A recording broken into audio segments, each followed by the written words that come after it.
Hello दोस्तों, good morning. क्या हाल चाल आपका। मैं सीए कपिल गोयल लेकर आया हूं एक नया लेक्चर आपका सीए फाइनल ऑडिट का। I hope you guys are doing good. और एक बार फटाफट से कंफर्म कर दीजिएगा आप audio and video quality, and then will start the today's class. जल्दी से आ जाइए, एक बार बताइएगा ऑडियो वीडियो आपको ठीक से आ रहा है क्या। I will wait for 2 minutes and then will start the session. आ जाओ भाई, आ जाओ। आई होप आपने हमारे एसए 320 का रिवीजन कर लिया है, 4 क्वेश्चन की समरी बना ली है, और उसके बाद आपने 450 का भी रिवीजन कर लिया है और उसकी भी समरी बना ली है। सर उसके तो 6 स्टेप थे। अरे वो 6 स्टेप भी तो लिखने थे ना नोटबुक में। याद है या नहीं है होमवर्क। सर मैंने तो होमवर्क नहीं किया। देखो फिर आज की क्लास और देख लो। उसके बाद अगला लेक्चर आपको नहीं देखना है विदाउट होमवर्क। और लेक्चर देखने से पहले मुझे आज तक का आपने होमवर्क का पीडीएफ शेयर करना है। और उसी के साथ साथ टेस्ट पेपर, अब अगला टेस्ट पेपर जो है वो 2 दिन के बाद ही है। ओह, तो टेस्ट 1 भी आने वाला है। जी हाँ बेटा, टेस्ट 1 अब आपका आने वाला है और आप लोग तैयार हो जाइए टेस्ट 1 को देने के लिए। तो कितने स्टूडेंट बताइए टेस्ट 1 देने के लिए। सिलेबस क्या रहेगा सर। सिलेबस रहेगा आपका बेसिक ऐसे 320, 450 और 500 के 3 से 4 स्टैंडर्ड हम आपके टेस्ट 1 में रखने वाले हैं। तो जल्दी से बताइए कितने स्टूडेंट तैयार हैं। और मैं आपको एक और बात बताऊं, जो अभी आपका एग्जाम चल रहा है फाइनल का, मेरी कोशिश रहेगी कि वही क्वेश्चन आपके टेस्ट में दिए जाएं। तो अभी उसके सजेस्टेड आंसर तो है नहीं, तो क्या आप उनको अटेम्प्ट कर पाएंगे वो मेरे को देखना है। क्योंकि देखो सोचो, 450 की जितनी नॉलेज आपको है उतनी ही नॉलेज उनको है जो भी पेपर देने जा रहे हैं। तो आप भी तो 450 और 320 का क्वेश्चन कर सकते हो ना। तो आपको अब टेस्ट पेपर देना पड़ेगा। 500 की सीरीज में जल्दी ही 3-4 दिन में हम काफी स्टैंडर्ड कवर कर लेंगे। तो आपने 500 की सीरीज के कुछ स्टैंडर्ड को मैं टेस्ट सीरीज के अंदर अब कवर करने वाला हूं। आपने टेस्ट 4 के लिए तैयार रहना है, ठीक है। Okay sir, we are ready for the test paper. आप बता दो बस कितने लोग। हाँ जी, मेरे पास आ चुके हैं सीमा, निशा, यामिनी, ध्रुव, अशफाक। कितने लोग, good morning good morning good morning, कितने लोग तैयार हैं टेस्ट पेपर के लिए ये भी बताओ। वीडियो को लाइक कर दीजिएगा यूट्यूब पे। और अब से एक आध लेक्चर शायद यूट्यूब पे और आएगा, हो सकता है ना भी आए।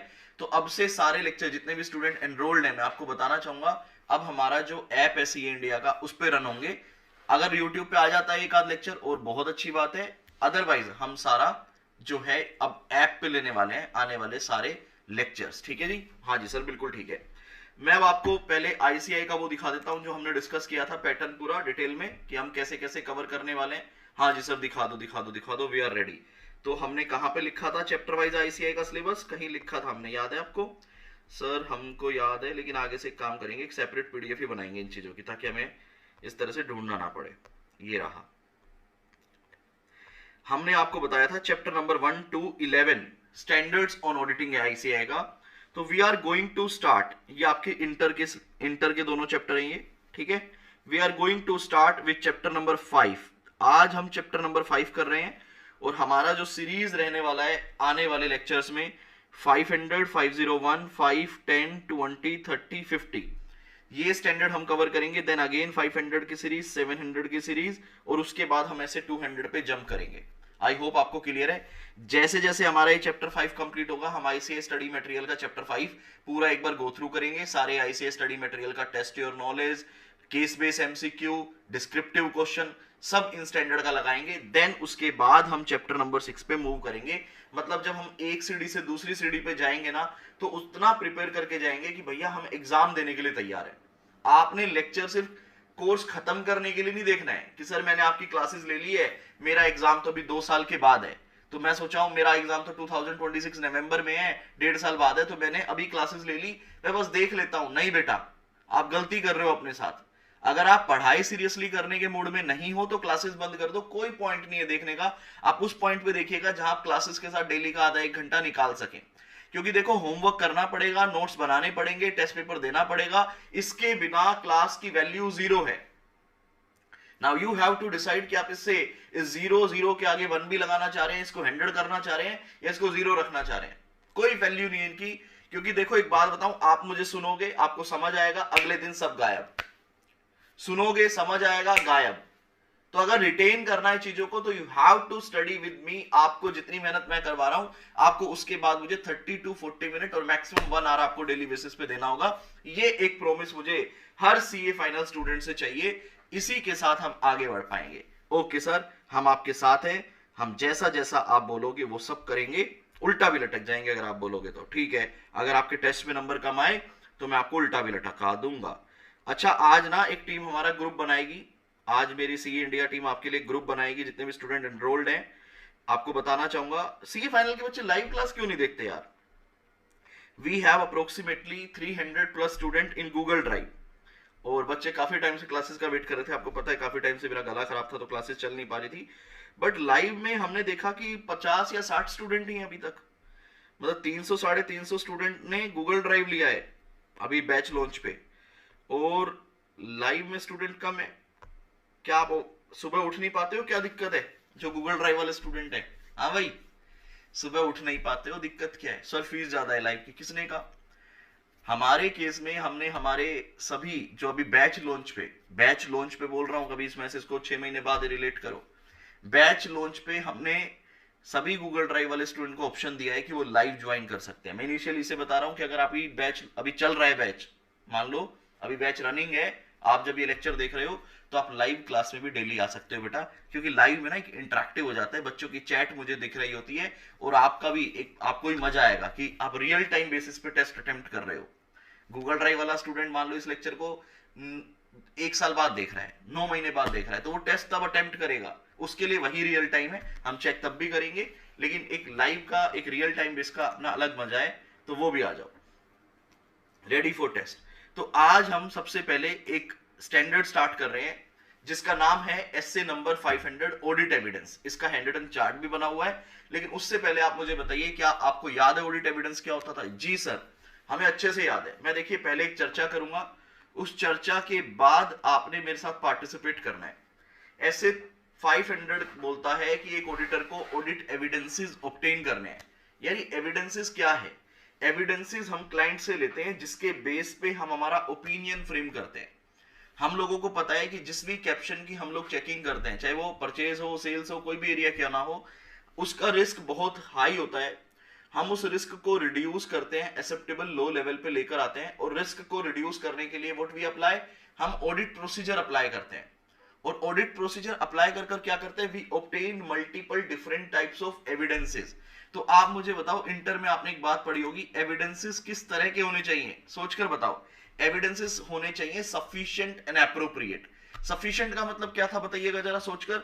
सर सफिशिएंट का मतलब हमें बहुत अच्छे से याद है, क्वांटिटी से बिलोंग करता था कि एक ऑडिटर को रेलेवेंट सही क्वांटिटी के एविडेंसेस लेने होंगे, और एप्रोप्रिएटनेस का मतलब था क्वालिटी से, कि सही क्वालिटी के एविडेंस लेने होंगे।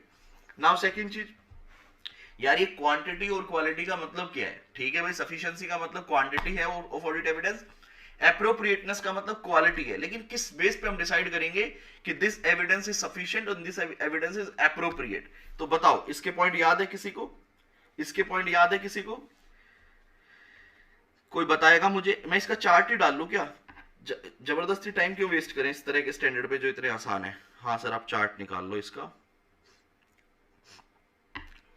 हाँ जी, किसी को याद है? कोई मुझे कमेंट करके बता सकता है ये बात कि सफिशिएंसी और एप्रोप्रिएटनेस आपने किस बेस पे चेक की थी? एसए नंबर 500 यहां लेकर आते हैं।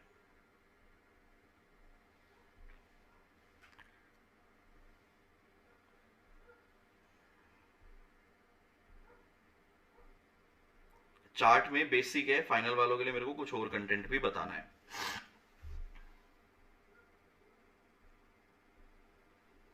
हाँ जी, ये रहा, देखिए सर ऑडिट, ये अभी मैं इंटर के लेवल का रिवीजन करवा रहा हूं, फाइनल पे फिर उसके बाद जंप करूंगा। पहले हम इंटर को एक बार थोड़ा सा गो थ्रू कर लेते हैं कि हमने ऑडिट एविडेंस क्या पढ़ा था।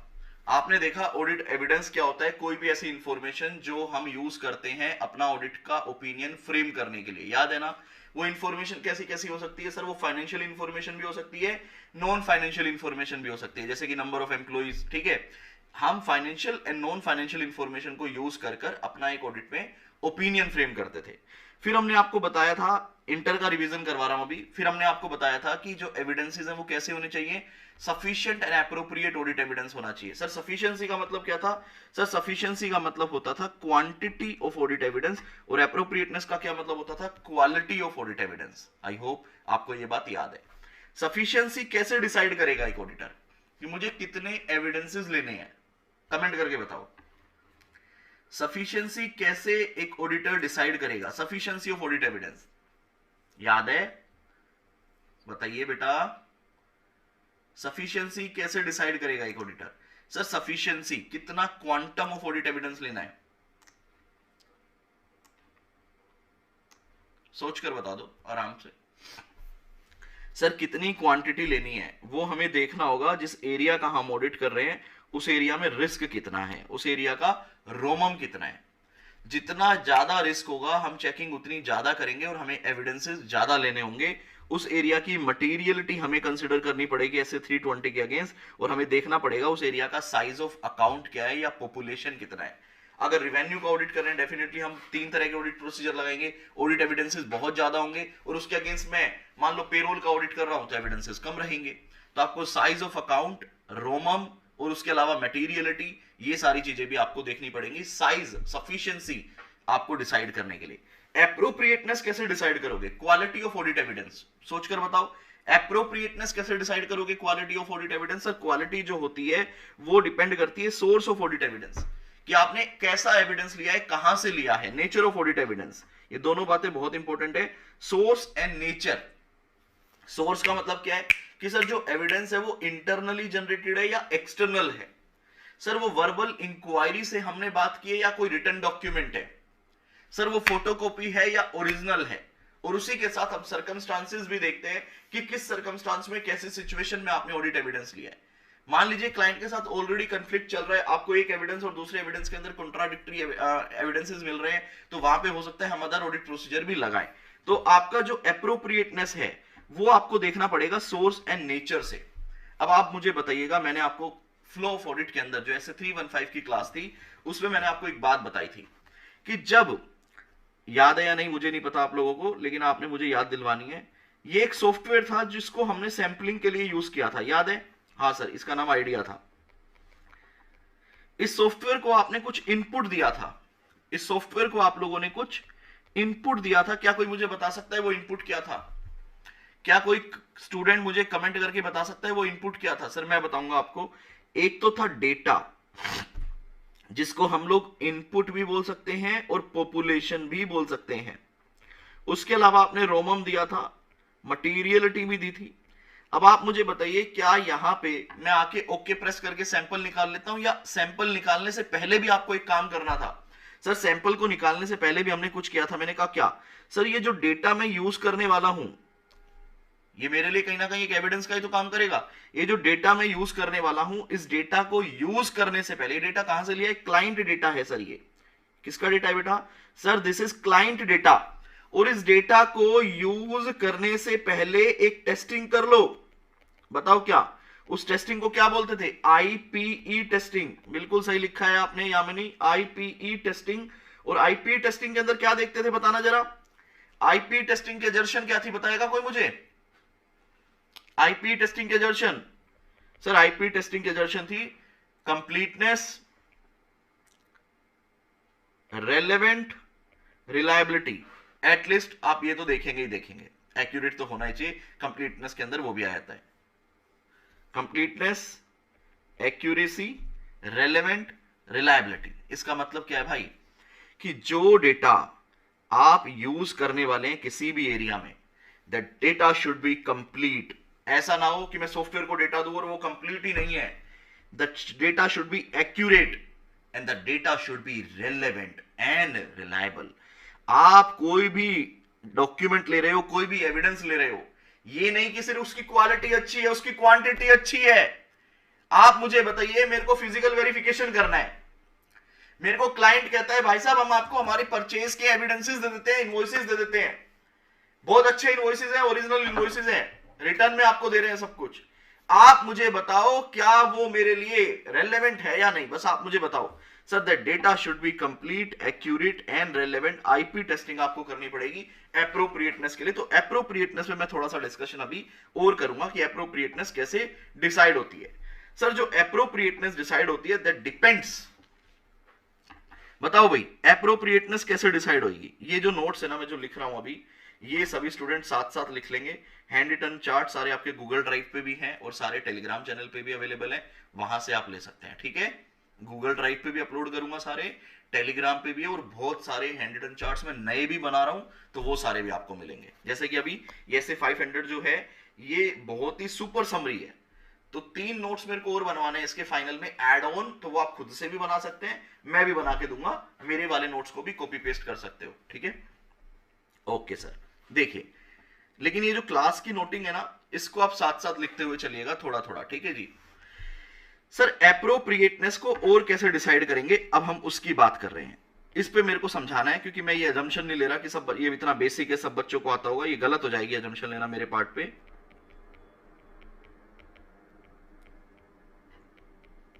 एप्रोप्रिएटनेस आप मुझे बताओ कैसे डिसाइड करोगे। सर एप्रोप्रिएटनेस डिसाइड करने के लिए हमें देखना पड़ेगा कि मेरा पर्पस क्या है, purpose of evidence, purpose of evidence. और बेटा एविडेंस किस चीज के लिए लिया जाता है सर, अजर्शन के लिए। किसके लिए लिया जाता है, अजर्शन के लिए। तो आपको देखना पड़ेगा आप किस अजर्शन के लिए एविडेंसेस ले रहे हो। एग्जाम्पल लेते हैं यहां पे, ताकि आप लोगों को अच्छे से समझ आए।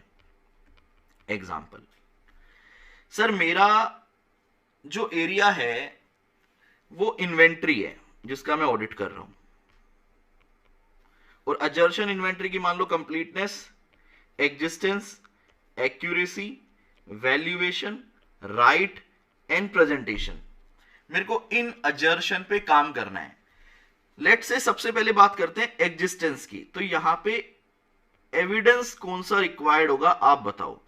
एविडेंस रिक्वायर्ड, तभी तो मैं उसको क्या बोलूंगा कि ये एविडेंस क्या है, एप्रोप्रिएट है। तो आप मुझे बताओ एविडेंस कौन सा रिक्वायर्ड होगा। फिजिकल वेरिफिकेशन होगा सर, हम सबको पता है। यहां पे जो एविडेंस हमें लेना होगा ये फिजिकल वेरिफिकेशन प्रोसेस को करके लेना होगा। अगर आप ये करते हैं तो मैं बोलूंगा कि ये जो है एप्रोप्रिएट है। अगर मैं आपको बोलता हूं अरे यार छोड़ो ना, आप क्या ले लो, परचेज ऑफ इन्वेंट्री के जो इनवॉइसेस हैं, उनको ले लो, तो क्या ये एप्रोप्रिएट होगा, ये एप्रोप्रिएट नहीं होगा।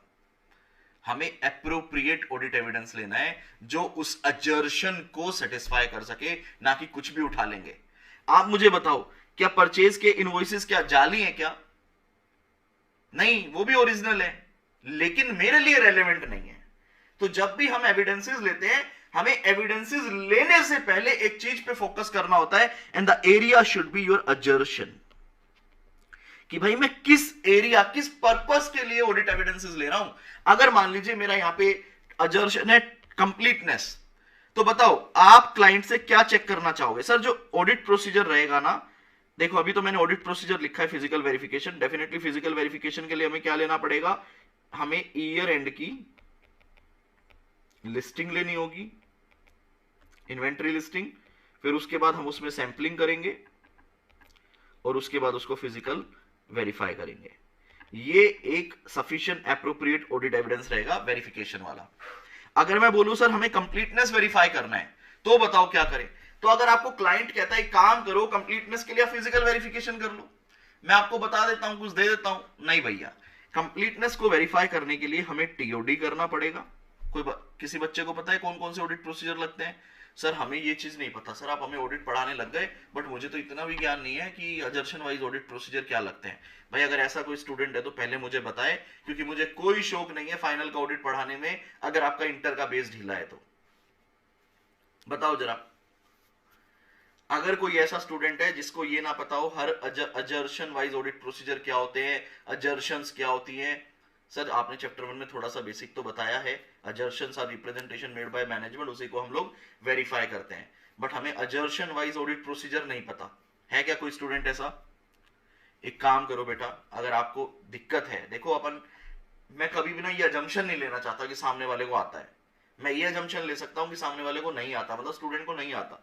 अगर कोई ऐसा स्टूडेंट है जिसको audit of item of financial statement, हमारा एक चैप्टर हुआ करता था इंटर में, अगर उस एडवांस लेवल की नॉलेज नहीं चाहिए, बेसिक चाहिए कि अजर्शन क्या होती है, अजर्शन वाइज ऑडिट प्रोसीजर क्या होते हैं, अगर वो किसी को नहीं पता तो मेरा ना एक इंटर का यूट्यूब पे वीडियो है, आप बोलोगे तो मैं गूगल ड्राइव पे इसके बाद डाल दूंगा। वो 1.5 घंटे का वीडियो है, 2 आवर का मान लेते हैं चलो। Audit of item of financial statement, उसमें यही बताया गया है कि अजर्शंस क्या होती हैं, ऑडिट प्रोसीजर्स क्या होते हैं, किस अजर्शन पे कौन सा ऑडिट प्रोसीजर लगता है, क्यों लगता है, वो सारा उसमें समझाया गया है। तो ये इंटर का चैप्टर है। अगर किसी बच्चे का फाइनल में आ गया है बट ये वाला बेस जो है वीक है, आई विल स्ट्रांगली रिकमेंड कि मैं इसके बाद ना गूगल ड्राइव पे भी ऑफिशियली उसको डाल दूंगा बी पार्ट करके। जैसे आज का जो भी लेक्चर है इसका बी पार्ट करके मैं वो अपलोड कर दूंगा, ताकि आपका बेस कहीं पे भी बिल्कुल वीक ना हो जाए। चलो सर, तो अभी अभी के लिए मैं कंटिन्यू कर रहा हूं। सर कंप्लीटनेस को वेरीफाई करने के लिए टीओडी किया जाता है, लेकिन टीओडी के साथ सर एक और टेस्टिंग की जाती है। क्या देखो, कंप्लीटनेस का मतलब क्या है, जो परचेज है मेरा या परचेज का जो अकाउंट है, वो मान लो क्लाइंट ने दे रखा है 4000 करोड़, तो ये 4000 करोड़ जो है ना, ये कंप्लीट है ना। ही तो ये 3900 होना चाहिए, ना ये 4100 होना चाहिए। सर हिंदी मत बोलो, 3900 और 4100। आप मेक श्योर करना चाहते हो कि इसके अंदर कोई भी अनरिकॉर्डेड ट्रांजेक्शन नहीं है या कोई भी ओवर रिकॉर्डेड ट्रांजेक्शन नहीं है। तो क्या इसके लिए टीओडी किया जाता है क्या? नहीं सर, टीओडी में तो जो 4000 का डेटा है ना, वो हम चेक करते हैं कि वो कंप्लीट है क्या, उसके डॉक्यूमेंट्स पूरे हैं क्या। तो इसका मतलब अपन टीओडी के साथ एक और ऑडिट प्रोसीजर लगाते थे, उसको क्या बोलते थे? Cut off testing. याद है उसको क्या बोलते थे? Cut off testing. तो इसका मतलब ये है, sufficiency and appropriate of audit evidence का मतलब बहुत ही ना डीप मीनिंग है कि आपको वो एविडेंसेस कलेक्ट करने हैं जिनसे आपकी अजर्शन सेटिस्फाई हो। ऐसा नहीं कि आप कोई भी एविडेंसेस ले लो, अरे सर बहुत अच्छी क्वांटिटी है, बहुत अच्छी क्वालिटी है। नहीं भैया, you have to look at the assertion. What is your assertion? Purpose क्या है, और उस पर्पस को अचीव करने के लिए रेलेवेंट ऑडिट प्रोसीजर क्या रहेगा। रेलेवेंट ऑडिट प्रोसीजर क्या रहेगा, प्रोसीजर समझो आप सबसे पहले, और फिर उसके बाद देखो रेलेवेंट एविडेंस क्या होंगे, रेलेवेंट एविडेंसेस क्या होंगे। जैसे कट ऑफ टेस्टिंग के लिए क्या होगा, ईयर एंड की परचेज होंगी और नेक्स्ट ईयर की परचेज होंगी। 31 मार्च के बिगिनिंग का परचेज का डेटा, मतलब 20 मान लो 5 दिन का डेटा ले रहे हो आप, और 1 अप्रैल से मान लो 5 अप्रैल तक का डेटा, 5 अप्रैल। प्रोसेसिंग साइकिल होती है वैसे तो कंसेप्ट, लेकिन फिर भी समझने के लिए। तो हम जो साल का ऑडिट कर रहे हैं उसका आखिरी 4-5 दिन का डेटा देखते हैं और अगले साल के 5 दिन का डेटा देखते हैं टू वेरीफाई द कंप्लीटनेस। इस टेस्टिंग को क्या बोलते थे? Cut off testing. इस टेस्टिंग को देखो, अगर आपको ऑडिट प्रोसीजर समझने हैं, I will take a separate lecture, अगर लेने की जरूरत पड़े तो वो भी मैं लेने के लिए तैयार हूं। कोई दिक्कत वाली बात नहीं है कि अगर आपको लगे सर ये ऑडिट प्रोसीजर ही समझा दो, बाकी बातें तो बाद में करेंगे। पता चले हम फाइनल का ऑडिट तो सीख जाएंगे, करना क्या है हमें यही नहीं पता ऑडिट प्रोसीजर क्या होते हैं, फिर तो क्या ही, फिर तो फिर तो कोई फायदा ही नहीं है ना यार, कोई फायदा ही नहीं है, जीरो। कंसेप्चुअल अंडरस्टैंडिंग होना बहुत जरूरी है। रट्टाफिकेशन और पेपर पास करना सिर्फ ऑब्जेक्टिव नहीं होना चाहिए, आपको पता होना चाहिए आप क्यों पढ़ रहे हो, रियल लाइफ में उसका क्या यूज है। आई होप आपको इतना समझ आया हो। क्या आपको एप्रोप्रिएटनेस में समझा पाया? प्लीज मेरे को कमेंट करके यस और नो कर दीजिए। तो आपके जो एविडेंसेस हैं that should be sufficient and appropriate. Sufficiency quantity है जो कि आपका रिस्क, मटेरियलिटी और आपका साइज ऑफ अकाउंट पे डिपेंड करता है, लेकिन जो एप्रोप्रिएटनेस है वो डिपेंड करता है आपके सोर्स, नेचर और आपके आईपी टेस्टिंग, आपका पर्पस क्या है उसके ऊपर। मुझे प्लीज कमेंट करके बताइएगा जितने भी स्टूडेंट लाइव देख रहे हैं अभी, ठीक है। हाँ सर आगे चलो। ये बहुत आसान क्वेश्चन हुआ करता था आपका एक इंटर के अंदर कि ऑडिट एविडेंस के कितने टाइप हो सकते हैं। Sir according to nature visual हो सकता है, डॉक्यूमेंट्री हो सकते हैं और वर्बल हो सकते हैं, ठीक है जी। विजुअल में कोई फिजिकल स्टॉक वेरिफिकेशन किया जिसको हम लोग क्या बोलते हैं, ऑब्जर्वेशन। डॉक्यूमेंट्स आपने एग्रीमेंट लिए, इनवॉइसेस लिए, ओरल डिस्कशन वगैरह आपने किया, इंक्वायरी किया। तो ये अकॉर्डिंग टू नेचर हो गया। अकॉर्डिंग टू सोर्स कौन कौन से थे? सर इंटरनल एविडेंस होते हैं और एक्सटर्नल होते हैं। इंटरनल जो कंपनी के अंदर जनरेट हुए हैं जैसे कि सेल्स इनवॉइस, एक्सटर्नल जो बाहर से आए हैं जैसे कि परचेज इनवॉइस, ठीक है जी। इंटरनल एविडेंस रिलायबल होते हैं क्या? सर एक्सटर्नल एविडेंस जो है वो ज्यादा रिलायबल होते हैं, बट इंटरनल एविडेंस भी रिलायबल हो सकते हैं यदि कंपनी के इंटरनल कंट्रोल अच्छे हैं। यदि इंटरनल कंट्रोल सिस्टम अच्छा है तो डेफिनेटली हम ये बोल सकते हैं कि इंटरनल एविडेंसेस भी रिलायबल हैं क्योंकि कंट्रोल बहुत स्ट्रॉन्ग है। उसके बाद आता है कि रिलायबिलिटी ऑफ ऑडिट एविडेंस आप कैसे डिसाइड करेंगे कि एविडेंस जो है वो रिलायबल है, कौन सा एविडेंस ज्यादा रिलायबल होगा। तो आप बोलेंगे सर जो एविडेंस इंडिपेंडेंट सोर्स से हमने लिया है, एक्सटर्नल तरीके से, इंडिपेंडेंट सोर्स है, वो ज्यादा रिलायबल होता है। यदि मैंने इंटरनल एविडेंस लिया है तो कंट्रोल अगर इफेक्टिव है तो रिलायबल है, और अगर कोई एविडेंस मैंने डायरेक्टली ऑब्टेन किया है ऑडिटर ने, जैसे कि हमने कंफर्मेशन ली डेटर से, क्रेडिटर से, बैंक से, लीगल कंसल्टेंट से, तो वो ज्यादा रिलायबल है। रिटर्न एविडेंस ज्यादा रिलायबल होते हैं देन ओरल, ओरिजिनल ज्यादा रिलायबल होते हैं देन फोटोकॉपी। तो ये भी इंटर की बात थी आपकी, रिलायबिलिटी ऑफ ऑडिट एविडेंस। बहुत आसान कंसेप्ट था। यहां तक आप मुझे बताइए ये आपको समझ आया क्या? और ये बात आ जाती है फाइनल की, बकायदा लिखा भी है, important, most important for exam, this is for final. उसके बाद ये procedure to obtain audit evidence भी जो है इंटर के लिए है। तो फाइनल के लिए सिर्फ और सिर्फ एक ही क्वेश्चन बनता है इस पूरे स्टैंडर्ड से, that is information obtain from management expert, that's it, nothing else. एक ही क्वेश्चन, उस एक कंसेप्ट में 3-4 क्वेश्चन मेरे को आपको करवाने हैं। तो जल्दी से आप मुझे बताइए कि क्या आप लोग, देखो इन क्लासेस का सबसे बड़ा फायदा ये है कि अब आपको ये भी पता चल गया कि बुक में देखो कितने पेज हैं। सबसे जो इंपॉर्टेंट चीज है ना, जो क्लासेस का मुझे लगता है सबसे ज्यादा फायदा है, आप ऐसे 500 पे आए, आप सेल्फ स्टडी कर रहे हो, आपने मेरी किताब तो खरीद ली, अब आपको पता ही नहीं कि फाइनल में क्या आएगा, आप इसको ऊपर नीचे गो थ्रू करते हो, आपको नहीं पता चलेगा यार मेरे को क्या चीज याद करनी है, क्या रीड करनी है, और भगवान ना करे स्किप करना पड़े तो क्या स्किप करना है। लेकिन आज की क्लास के बाद आपको पता चल जाएगा, आप इस पूरे स्टैंडर्ड को पेज नंबर 1.70 से लेकर ऊपर क्या है यहां पे 1.65, 6 पेजेस आज हम बुक के कट क्रॉस कर देंगे, रिमूव कर देंगे। क्यों? क्योंकि मैं आपके नोटबुक में इसको सिर्फ और सिर्फ एक पेज में लेके जाने वाला हूं। एक मेरा चार्ट, हैंड रिटन चार्ट जो आपने इंटर वाला पढ़ा है, तो 1 पेज के नोट्स और रहेंगे, 2 पेज में स्टैंडर्ड खत्म। तो अगली बार आपको फिर बुक से ये स्टैंडर्ड करने की जरूरत ही नहीं है। वो 3 क्वेश्चन मैं आज आपको दूंगा, क्वेश्चन 1 2 3, वो 3 क्वेश्चन करने और 600-500 खत्म। देखो समझने के लिए पूरा समझ लिया, और रिवीजन करने गए तो इंटर का भी रिवीजन कर लिया फटाफट चार्ट से बाई अप्लाइंग 30 सेकंड, और हमने फाइनल का रिवीजन भी कर लिया बाई अप्लाइंग लाइक 10 मिनट्स। तो आपको जो आपके 45 स्टैंडर्ड है ना, ये मैं 3 घंटे से 4 घंटे में आपको रिवाइज करवा दूंगा, ये मेरा आपका वादा है। ठीक है, 7 आवर मान लो, 800 सीरीज और बाकी सब मिला के 7 to 8 आवर, 1 डे 8-9 घंटे में आप पूरा डिटेल रिवीजन करेंगे, डिटेल रिवीजन। लेकिन उसके लिए भैया मेहनत आज से ही करनी पड़ेगी। आज से ही आपको पता होना चाहिए कि कोई स्टैंडर्ड आप पढ़ रहे हो उसमें क्या करना है और क्या नहीं करना है। लो जी, ये 500 था, इसमें हम नहीं जाएंगे अभी। ठीक है, ये सब इंटर का कंटेंट है।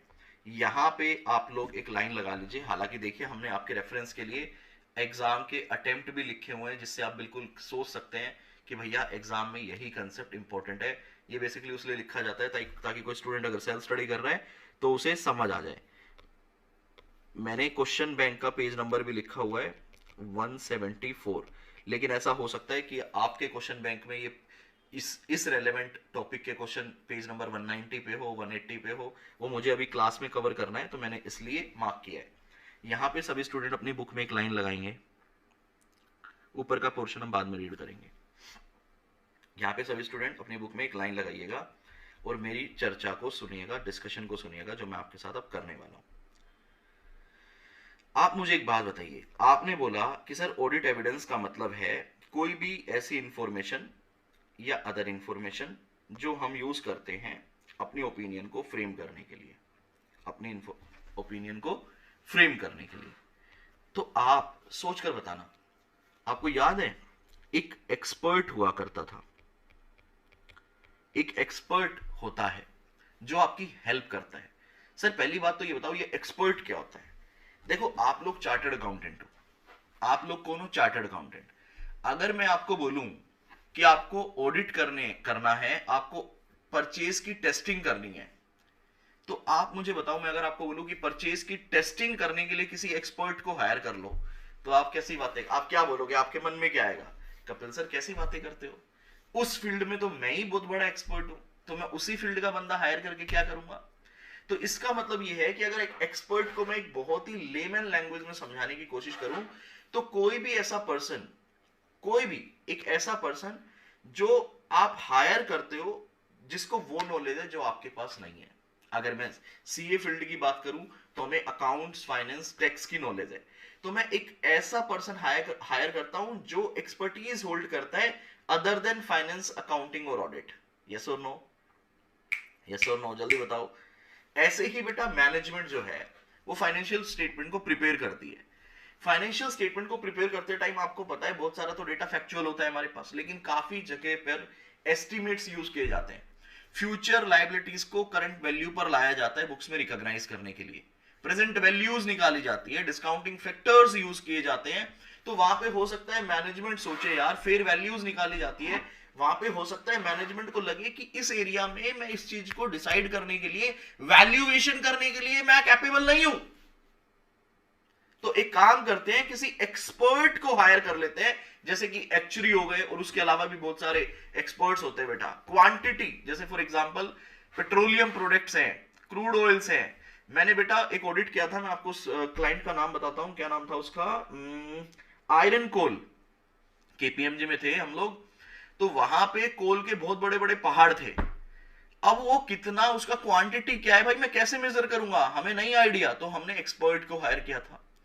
केपीएमजी से कितने लोग हैं मुझे कमेंट करके बताइएगा, ठीक है। मैंने अपना जिंदगी का 4-5 साल केपीएमजी को दिया है, 2-3 साल मैंने ईवाई को दिया है, और कुछ दिन मैंने डेलोइट को दिए हैं, और बहुत अच्छा समय मैंने एसएस कोठारी को दिया है। तो देखिए जो एक्सपर्ट हैं वो मैनेजमेंट भी हायर करता है। मैं चाहूं तो सिर्फ ऐसे 500 10 मिनट में खत्म कर सकता हूं, उसका कोई पॉइंट नहीं है, जब तक मैं आपको सारे स्टैंडर्ड की आपस में इंटरलिंकिंग ना समझा दूं, क्योंकि सीए फाइनल में इंटरलिंकिंग होती ही होती है और आंसर में भी होती है, और बच्चे वही गलती कर देते हैं। तो मैं आपको गलतियों से आज ही बचा रहा हूं। एक होता है मैनेजमेंट एक्सपर्ट, जो कि मैनेजमेंट अपने फाइनेंशियल को प्रिपेयर करने के लिए यूज करती है। ऑडिटर को भी हायर करना पड़ता है एक्सपर्ट, तो ये कौन सा हो गया, ऑडिटर एक्सपर्ट। सर ऑडिटर भी एक्सपर्ट हायर करता है? बिल्कुल हायर करता है।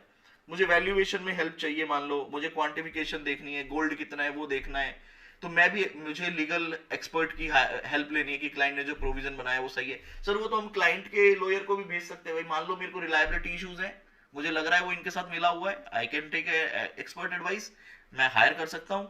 तो आप जब मैनेजमेंट क्या कर रही है, मैनेजमेंट एक्सपर्ट की हेल्प ले रही है, किस चीज के लिए, to prepare the financial statement. मतलब यहां पे एक्चुअली फाइनेंशियल स्टेटमेंट नहीं बनवा रहे वो, फाइनेंशियल स्टेटमेंट की कोई एक लायबिलिटी या कोई एक valuation, example provision, fair value, ठीक है।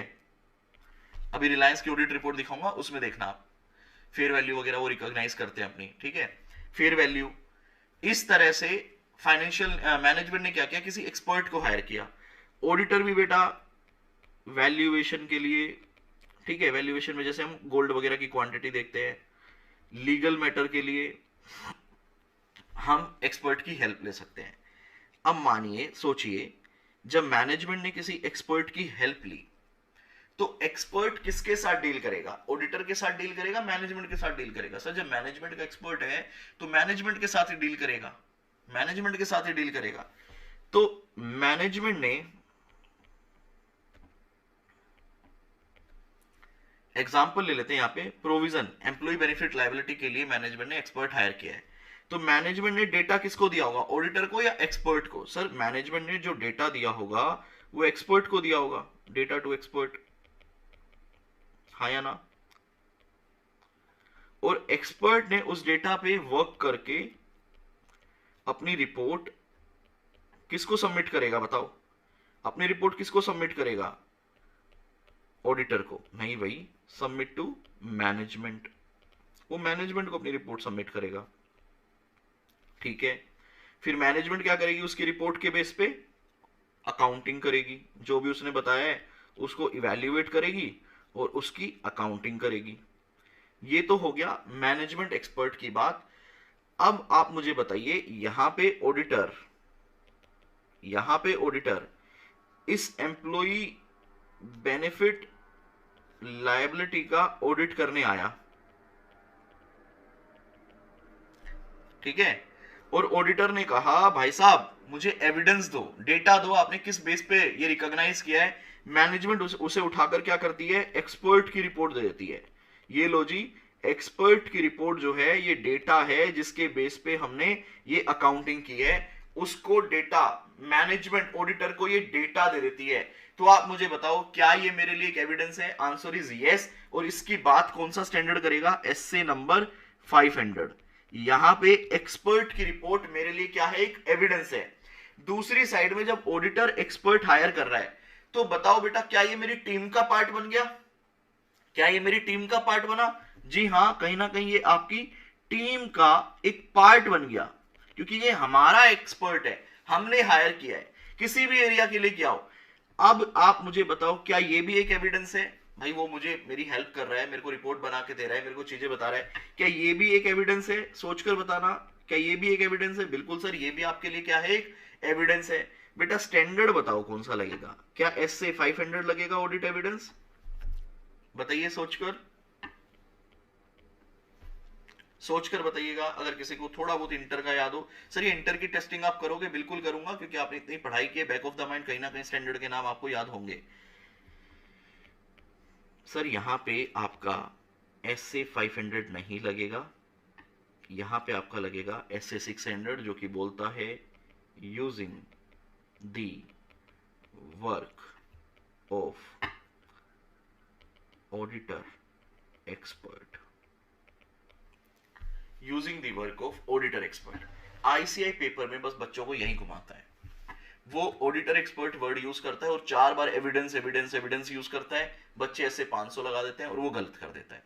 अगली बार वो वही क्वेश्चन दोबारा पूछता है, इस बार मैनेजमेंट एक्सपर्ट लगा देता है, ठीक है, और एविडेंस एविडेंस लगा देता है। बच्चों को लगता है कि ये ऑडिटर एक्सपर्ट है, वो 620 लगा देते हैं। वहां पे जाके बच्चे फंस जाते हैं और अपने नंबर को गलत कर लेते हैं, पेपर को लूज कर देते हैं। वो काम आपने नहीं करना है। आपको हमेशा ध्यान रखना है कि जो मैनेजमेंट का एक्सपर्ट होता है, मैनेजमेंट सारा काम एक्सपर्ट से करवा रही है, मुझे रिपोर्ट मिल रही है, वो ऑडिट एविडेंस ऐसे 500 में आएगा।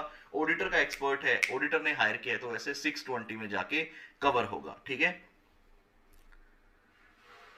Related party in 501 can be an example of KAM. Sir बिल्कुल हो सकता है, लेकिन कैम की बात बेटा कैम में करेंगे। अभी आप कहां हो? कैम की बात कैम में करेंगे, अभी उतना आगे नहीं जा रहे। अब हम आ जाते हैं वापस से एसए 500 पे। मैनेजमेंट ने एक्सपर्ट की हेल्प लेके किसी भी एरिया में कोई काम किया हो, आप मुझे बताओ आपका ऑडिट, अब आपको डेटा मिल गया, उसकी रिपोर्ट, आपको डेटा मिल गया है, उसकी रिपोर्ट किसकी? मैनेजमेंट एक्सपर्ट की। अब आप मुझे बताओ आप इसका ऑडिट कैसे करोगे?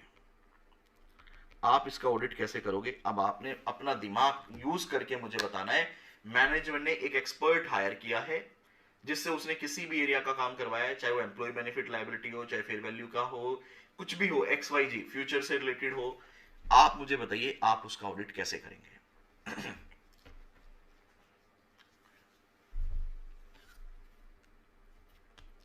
सर सबसे पहले तो हम देखेंगे कि मैनेजमेंट ने जिस पर्सन को हायर किया, जिसकी रिपोर्ट मुझे मिल रही है, क्या वो इंडिपेंडेंट भी है या नहीं है। क्योंकि इंडिपेंडेंट होना बहुत जरूरी है, तभी मैं उसकी रिपोर्ट पर रिलाई कर पाऊंगा, अदरवाइज तो मेरे को टेस्टिंग ज्यादा करनी पड़ेगी।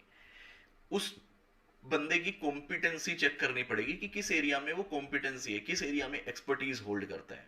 ऑब्जेक्टिविटी को हम लोगों को चेक करना पड़ेगा। मैनेजमेंट ने किस पर्पस के लिए, देखो प्लानिंग, हमेशा ध्यान रखना मेरी एक चीज बेटा, हमेशा आपको मेरी एक चीज अपने जहन में बसा लेनी है। जब भी आप कोई एरिया करते हैं, 3 स्टेजेस में पॉइंट सोचना, हमेशा 3 स्टेजेस में, कि प्लानिंग में क्या देखूंगा मैं, उसका काम यूज करने की सोच रहा हूं तो पहले स्टेप 1 पे क्या देखूंगा, एग्जीक्यूशन, जब मैं डिसाइड कर लेता हूं कि मैं उसका काम यूज कर रहा हूं तो मेरी क्या रिस्पॉन्सिबिलिटी है, और फिर रिपोर्टिंग पे मेरा फाइनल डिसीजन रहेगा, मेरे को कैसे इवैल्यूएट करना है। तो सबसे पहले प्लानिंग पे क्या बोलता है, देखिए अब मैं डायरेक्ट कंसेप्ट पे आ रहा हूं, इतना भी ज्यादा टाइम नहीं लगाएंगे यहाँ पे। देखिए ये फाइनल का है, ये फाइनल का कंटेंट है। सबसे पहले कहता है when information to be used as an audit evidence has been prepared using the work of a management expert। अगर आप मैनेजमेंट एक्सपर्ट का काम यूज कर रहे हैं तो आपको 3 चीजें सबसे पहले इवैल्यूएट करनी है यूज करने से पहले। तो मैं बोल दूं प्लानिंग, हाँ बोल सकते हैं सर। नंबर 1, आप सर उसका कॉम्पिटेंस, कैपेबिलिटी एंड ऑब्जेक्टिविटी देखो उस एक्सपर्ट की, क्या वो कॉम्पिटेंट है, कैपेबल है, और ऑब्जेक्टिविटी आपको उसकी इंश्योर करनी पड़ेगी। अगर आपको लगता है हाँ जी वो कॉम्पिटेंट है, कैपेबल है और इंडिपेंडेंट भी है, तो हम सोच सकते हैं कि उसका काम यूज करना है। लेकिन साथ ही साथ फिर आपने ये भी देखना है कि उसका काम क्या है, वर्क क्या है उसका, किस एरिया में मैनेजमेंट उसकी हेल्प ले रही है, क्या हमारे लिए वो रेलेवेंट है भी या नहीं। इसको मैं थोड़ा सा अगर पॉइंट बनाऊं इसके, आप क्या बोलोगे, किस एरिया के लिए हेल्प ले रही है, क्या ऑडिट के लिए वो रेलेवेंट है भी या नहीं है। पता चले मैनेजमेंट किसी भी अपनी सेफ्टी सिक्योरिटी के लिए ले रही है, अरे भैया हमारे लिए रेलेवेंट ही नहीं है। तो मैं आपको काम को भी अंडरस्टैंड करना पड़ेगा यूज करने से पहले। प्लानिंग में आपको ये देखो प्लानिंग का पहला पॉइंट क्या हुआ सर, हम उसकी कॉम्पिटेंस देखेंगे, कैपेबिलिटी देखेंगे, ऑब्जेक्टिविटी, इंडिपेंडेंस देखेंगे। फिर मैंने कहा अच्छा ठीक है, अगर कॉम्पिटेंट है तो क्या काम यूज कर ले। अरे सर कैसी बातें करते हो, ये देखो क्या उसका काम, क्या काम है, क्या हमारे लिए रेलेवेंट है या नहीं। तो इसका मतलब अंडरस्टैंडिंग लेनी पड़ेगी उसके काम की। तो obtain an understanding of the work of that expert. तीसरा क्या कहता है, उसका काम हमारे लिए एप्रोप्रिएट है किसी अजर्शन के लिए, वो देखो। Evaluate the appropriateness of that expert work as an audit evidence for the relevant assertion. अभी मैं समझा कर आया हूं, एप्रोप्रिएटनेस में हम क्या देखते हैं, किस अजर्शन के लिए हम यूज करने वाले हैं। तो सभी स्टूडेंट मेरे साथ 3 पॉइंट को सिर्फ रिपीट करेंगे। जब भी हम किसी एक्सपर्ट, मैनेजमेंट एक्सपर्ट के काम को यूज करने की सोच रहे हैं, तो सबसे पहले 3 पॉइंट बेटा क्या आएंगे बताओ। प्लानिंग के 3 पॉइंट क्या आएंगे सर, हमें देखना पड़ेगा क्या, कॉम्पिटेंस, कैपेबिलिटी, ऑब्जेक्टिविटी। फिर उसके काम को अंडरस्टैंड करेंगे, फिर देखेंगे किस रेलेवेंट अजर्शन के लिए उस एक्सपर्ट का काम एप्रोप्रिएट है। आई होप आपको यहां पे समझ आया हो। तो ये हो गया आपका part number 1। When using information produced by the entity, अगर कोई भी इंफॉर्मेशन एंटिटी ने प्रोड्यूस की, वो यूज की जा रही है, the auditor shall evaluate whether the information is sufficiently reliable for the audit purpose. बेटा बताओ ये कौन सी टेस्टिंग है सर, हम सबको पता है ये किस टेस्टिंग की बात कर रहे हैं, आईपीई टेस्टिंग की बात कर रहे हैं, आईपीई टेस्टिंग की बात कर रहा है। तो देखो आपने पहला क्वेश्चन, आपने स्टेप 1 प्लानिंग पे 3 बातें की सर। अगर आप एक्सपर्ट के काम को यूज कर रहे हो तो आपको 3 चीजें देखनी पड़ेगी। मेरे साथ रिपीट करेंगे सभी स्टूडेंट, क्या क्या बेटा, पॉइंट याद करने बहुत जरूरी है। क्या क्या, कॉम्पिटेंस, कैपेबिलिटी, ऑब्जेक्टिविटी। फिर उसके काम की अंडरस्टैंडिंग लेंगे और देखेंगे हमारी किस अजर्शन के लिए उसका काम रेलेवेंट है। जो क्लाइंट डेटा प्रोड्यूस करती है उसकी आईपी टेस्टिंग होती है, एक जनरल पॉइंट है। अब मैं आपसे पूछना चाहता हूं, आपने अभी अभी बताया प्लानिंग स्टेज पे कि अगर हम मैनेजमेंट एक्सपर्ट का काम यूज करते हैं तो हमें कॉम्पिटेंस, कैपेबिलिटी, ऑब्जेक्टिविटी को चेक करना है। मेरा क्वेश्चन आता है कैसे करोगे, बताओ कैसे करोगे, सोचकर बताओ। आपने कहा कॉम्पिटेंस, कैपेबिलिटी, ऑब्जेक्टिविटी को चेक करेंगे। मेरा क्वेश्चन आप लोगों से है, how you will verify this competence, capability, objectivity. मतलब क्वेश्चन में ही क्वेश्चन है, ऊपर एक क्वेश्चन था, उसका एक आंसर था 3 पॉइंट का, फिर वही पॉइंट मैंने क्या बना दिया क्वेश्चन, कि आप उसकी कॉम्पिटेंस, कैपेबिलिटी कैसे वेरीफाई करोगे।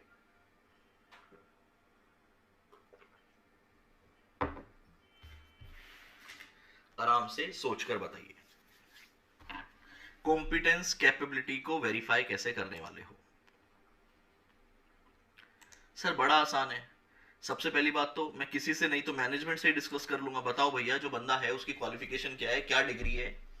अगर वो एक्चुअली है इंजीनियर है, मान लो प्लांट की बात कर रहे हैं, तो कॉम्पिटेंट है सर, क्योंकि वो एक प्रोफेशनल क्वालिफिकेशन होल्ड करता है। उसका एक्सपीरियंस कितना है, अगर उसके द्वारा कोई बुक्स वगैरह लिखी गई है तो वो देख लेंगे, उसका पास्ट एक्सपीरियंस पूछ लेंगे। अरे सर सारी बातें छोड़ो, मैनेजमेंट से क्यों पूछना है, हम उस एक्सपर्ट से ही पूछ लेंगे।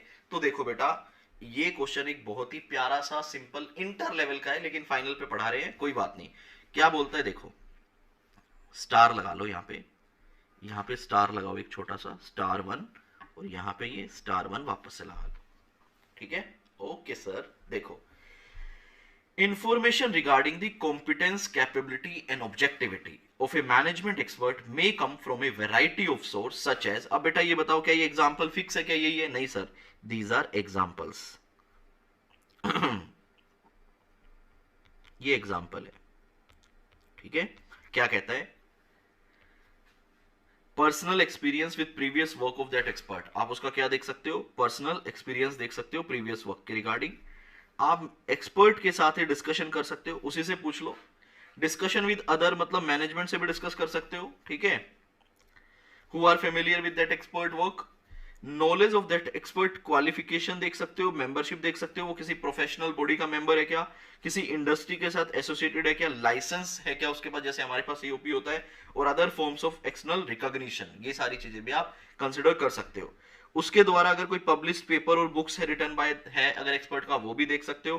an auditor expert, if any, who assists the auditor in obtaining sufficient appropriate audit evidence with respect to information produced by the management expert. auditor expert से भी बात कर सकते हो, अपने expert से भी पूछ सकते हो, जो आपका अपना expert है auditor expert, उससे भी डिस्कशन कर सकते हो मैनेजमेंट एक्सपर्ट की रिपोर्ट के बारे में, उसके डिस्कशन के बारे में। तो यहां लिख दूं, ये एक जनरल क्वेश्चन था,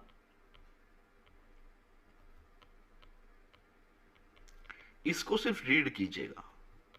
सर ये मतलब क्या है, इसको रीड कीजिएगा बेटा, ये जो 3 पॉइंट मैंने आपको बताया ना, इसको आपने लर्न करना है। एल का मतलब लर्निंग है, आर अगर मैं कहीं पे लिखूं तो रीडिंग है। और सर ऊपर वाला पोर्शन जो आपने चार्ट से पढ़ाया था उसे आप स्किप कर सकते हो। सिर्फ स्किप का मतलब ये है, अगर मैं स्किप बोलूं ना तो इसका मतलब ये है जो हैंड रिटन चार्ट है ना वो हम बनाएंगे, उससे कर लेना। मेरा यहाँ पे पर्पज है समझाना पूरा है, लेकिन कंटेंट को श्रिंक कर देना है, बहुत कम कर देना है आपके लिए, और लर्निंग वाला कंटेंट तो उससे भी कम कर देना है। क्यों? क्योंकि ये जनरल पॉइंट है बेटा। अगर आपने इसको रीड कर रखा है ना और पेपर में मान लो इस तरह का कुछ आ भी गया, तो आपका दिमाग अपने आप आपको 4-5 पॉइंट बताएगा। इस पे याद करने के लिए कोई प्रेशर नहीं लगाना। जब हम इसका 4-5-10 बार रिवीजन कर लेंगे ना स्टैंडर्ड का, तो ऑटोमेटिक आपको ये पॉइंट याद हो जाएंगे। 4-5-10 करवा दूंगा इतनी बार तो मैं, ठीक है। आई होप आपको ये पॉइंट समझ आए। तो ये हम मल्टीपल रीड करेंगे ना, ऑटोमेटिकली ये पॉइंट याद हो जाएंगे। ये 3 पॉइंट आपको जब आज बैठोगे ना, जब आप रिवीजन करोगे, ये 3 पॉइंट आपको अच्छे से याद भी करने हैं। कॉम्पिटेंस, कैपेबिलिटी, ऑब्जेक्टिविटी, आपके अंडरस्टैंडिंग। और सर ये तो याद हो गए, एक बार लिखना भी है, एक बार। एल का मतलब आपने राइटिंग प्रैक्टिस भी कर लेनी है इफ यू हैव टाइम। नहीं है कोई बात नहीं, एक बार नोट्स बना लेना बस, जब टेस्ट पेपर देंगे तब लिख लेना। लो जी सर, ये बात हमें समझ आ गया, 3 पॉइंट समझ आ गए। पहले पॉइंट का क्वेश्चन आपने वापस बनाया, वो भी समझ आ गया। आगे क्या कहता है देखिए, अगला पॉइंट क्या था, ऑडिटर उसके काम का एप्रोप्रिएटनेस डिसाइड करेगा कि मेरे किसी काम, मैनेजमेंट एक्सपर्ट की रिपोर्ट क्या मेरे किसी अजर्शन के लिए रेलेवेंट है या नहीं। पढ़िएगा, द ऑडिटर में also consider the following while evaluating the appropriateness of the management expert work as an audit evidence for the relevant assertion। मतलब पहला जो क्वेश्चन था उसके 3 पॉइंट थे, उसके 3 पॉइंट पे ही 2 पे हमने अलग अलग क्वेश्चन भी देख लिए कि उसमें हम क्या देखेंगे। बेटा ये जो पॉइंट है ना, ए बी सी, काटो इनको, यहां लिखो ए, यहां लिखो बी, यहां लिखो सी। मैं ऐसे के पॉइंट को थोड़ा सा चेंज कर रहा हूं। क्या कहता है देखिए, सबसे पहले आप एप्रोप्रिएटनेस देख रहे हैं मैनेजमेंट एक्सपर्ट के काम का, कि मैनेजमेंट एक्सपर्ट ने एक रिपोर्ट बनाई है, आप देख रहे हो ये रिपोर्ट आपके लिए रेलेवेंट है या नहीं। तो सबसे पहले आप बताओ, इस आउटपुट को यूज करने से पहले, इस आउटपुट की एप्रोप्रिएटनेस चेक करने से पहले आप क्या देखना पसंद करोगे? क्या आप इनपुट देखना पसंद करोगे? भाई मैं आउटपुट का एप्रोप्रिएटनेस वेरीफाई करने की सोच रहा हूं, यहीं पे करवा देता हूं। मैं आउटपुट को यूज करने की सोच रहा हूं, मैं मैनेजमेंट एक्सपर्ट की रिपोर्ट का एप्रोप्रिएटनेस देखने की सोच रहा हूं। दिस इज एन आउटपुट, ठीक है, ये उसने किसी डेटा को यूज करके बनाया है। तो क्या आपको नहीं लगता पहले हमें इनपुट को चेक करना चाहिए कि भैया इसने सोर्स डॉक्यूमेंट क्या लिया है, इसने डेटा क्या लिया है। एक ऑडिटर भी जब भी कोई भी डेटा लेता है तो वो आईपी टेस्टिंग करता है। तो क्या मैनेजमेंट एक्सपर्ट ने क्लाइंट का डेटा लेते टाइम आईपी टेस्टिंग करी या नहीं की? इंपॉर्टेंट पॉइंट है या नहीं है? क्या मैनेजमेंट ने डेटा जब यूज किया तो उसने आईपी टेस्टिंग की या नहीं की? तो पहला पॉइंट क्या कहता है देखिए, a point,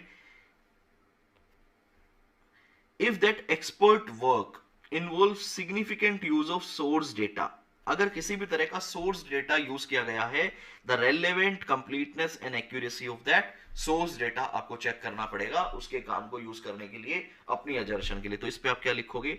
IP testing.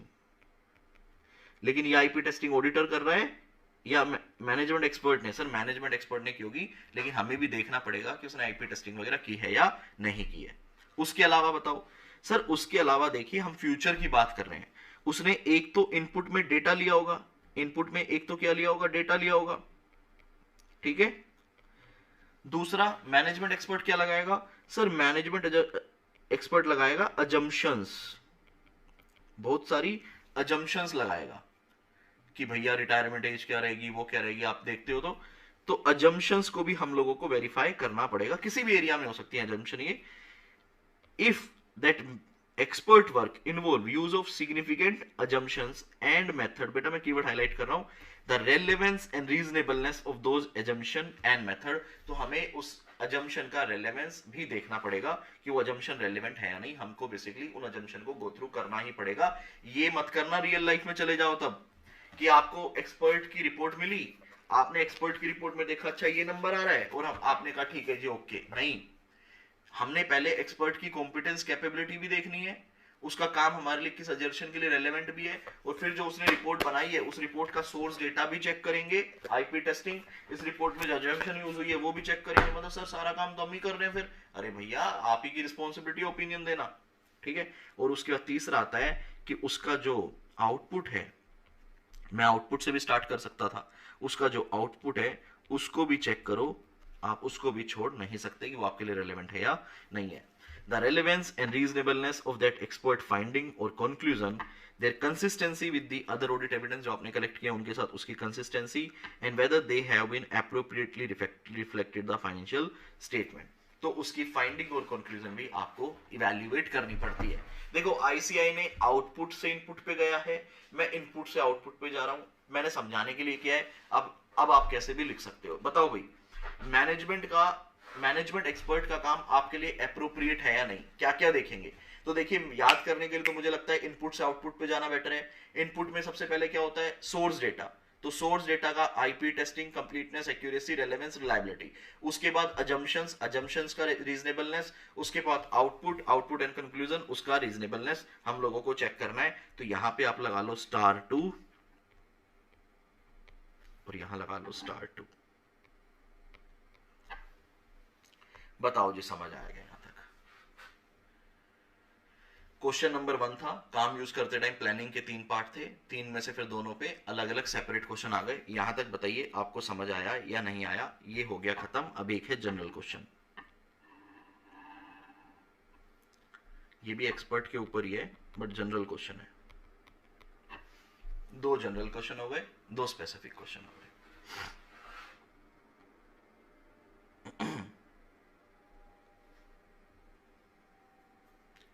Comment करके बताइए बेटा प्लीज।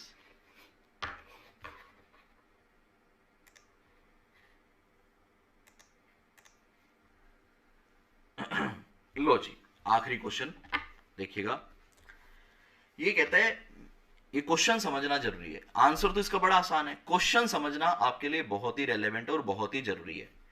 ये क्या कहता है देखिए बेटा, matters affecting NTE of audit procedure, किसके ऑडिट प्रोसीजर, हमारे ऑडिट प्रोसीजर, उसका एनटीई कब, in case of information being produced, कोई इंफॉर्मेशन आई है using work of management expert. तो पहले तो मैं यही हेडिंग आपको समझाऊंगा क्या कह रहा है। देखिए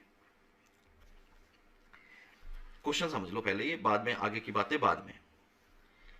आप ऑडिटर हो, आपने क्लाइंट से कहा कि एक काम करो भैया, मुझे एम्प्लॉय बेनिफिट लायबिलिटी को आपने कैसे रिकॉग्नाइज किया है उसके लिए एविडेंस दो, उसके लिए क्या दो, एविडेंस दो। तो स्टेप 1 पे आपने मैनेजमेंट से क्या मांगा, एविडेंस मांगा, कोई भी एविडेंस हो सकता है। मैनेजमेंट ने कहा जी ले लीजिए, मैनेजमेंट ने आपको एविडेंस के रूप में क्या दे दिया, मैनेजमेंट एक्सपर्ट की रिपोर्ट दे दी। उसने कहा जी ये लो, इसके बेस पे हमने अकाउंटिंग की है, यहां पे अकाउंटिंग लिख दो फ्लो बनाने के लिए। आपने अकाउंटिंग के लिए कोई एविडेंस मांगा, मैनेजमेंट ने एविडेंस के रूप में आपको क्या दे दिया, मैनेजमेंट एक्सपर्ट की रिपोर्ट दे दी। जो भी एविडेंस हमें मिलता है, आप लोगों को पता है उस एविडेंस पे या उस एरिया पे हम लोग क्या लगाते हैं, ऑडिट प्रोसीजर लगाते हैं। क्या लगाते हैं, ऑडिट प्रोसीजर। अभी जो मैं ऊपर आपको पढ़ाकर लेकर आया हूं कि पहले कॉम्पिटेंस चेक करो, कैपेबिलिटी करो, फिर कैसे करोगे, ये सब क्या थे, ये ऑडिट प्रोसीजर ही तो थे। अब मैं आपसे पूछना चाह रहा हूं, ये ऑडिट प्रोसीजर जो हम लगाएंगे ये कितना लगाएंगे, एनटीई ऑफ ऑडिट प्रोसीजर। मेरा क्वेश्चन यहां से स्टार्ट होता है और यहां जाता है, मैं आपको यहां से ऐसे लेकर आया हूं। मेरा क्वेश्चन ये है कि आप ऑडिट एविडेंसेस पे अपने ऑडिट प्रोसीजर लगाते हो। अगर आपने कोई एविडेंस मैनेजमेंट एक्सपर्ट की रिपोर्ट को यूज किया है तो आप एनटीई ऑफ ऑडिट प्रोसीजर, कितने ऑडिट प्रोसीजर लगाओगे, इसके डिसाइडिंग फैक्टर कौन से होंगे, किस फैक्टर के बेस पे आप डिसाइड करोगे कि आपको कितना ऑडिट प्रोसीजर लगाना है। अब आप मुझे इसका आंसर दो बिना किताब में देखे अपनी जजमेंट से। मैंने आपको क्वेश्चन तसल्ली से समझा दिया। क्वेश्चन क्या था? Matter affecting NTE of audit procedure in case information being produced using management expert. आपने कोई इंफॉर्मेशन प्रोड्यूस की है मैनेजमेंट एक्सपर्ट से, तो अब कितना एनटीई ऑफ ऑडिट प्रोसीजर रहेगा।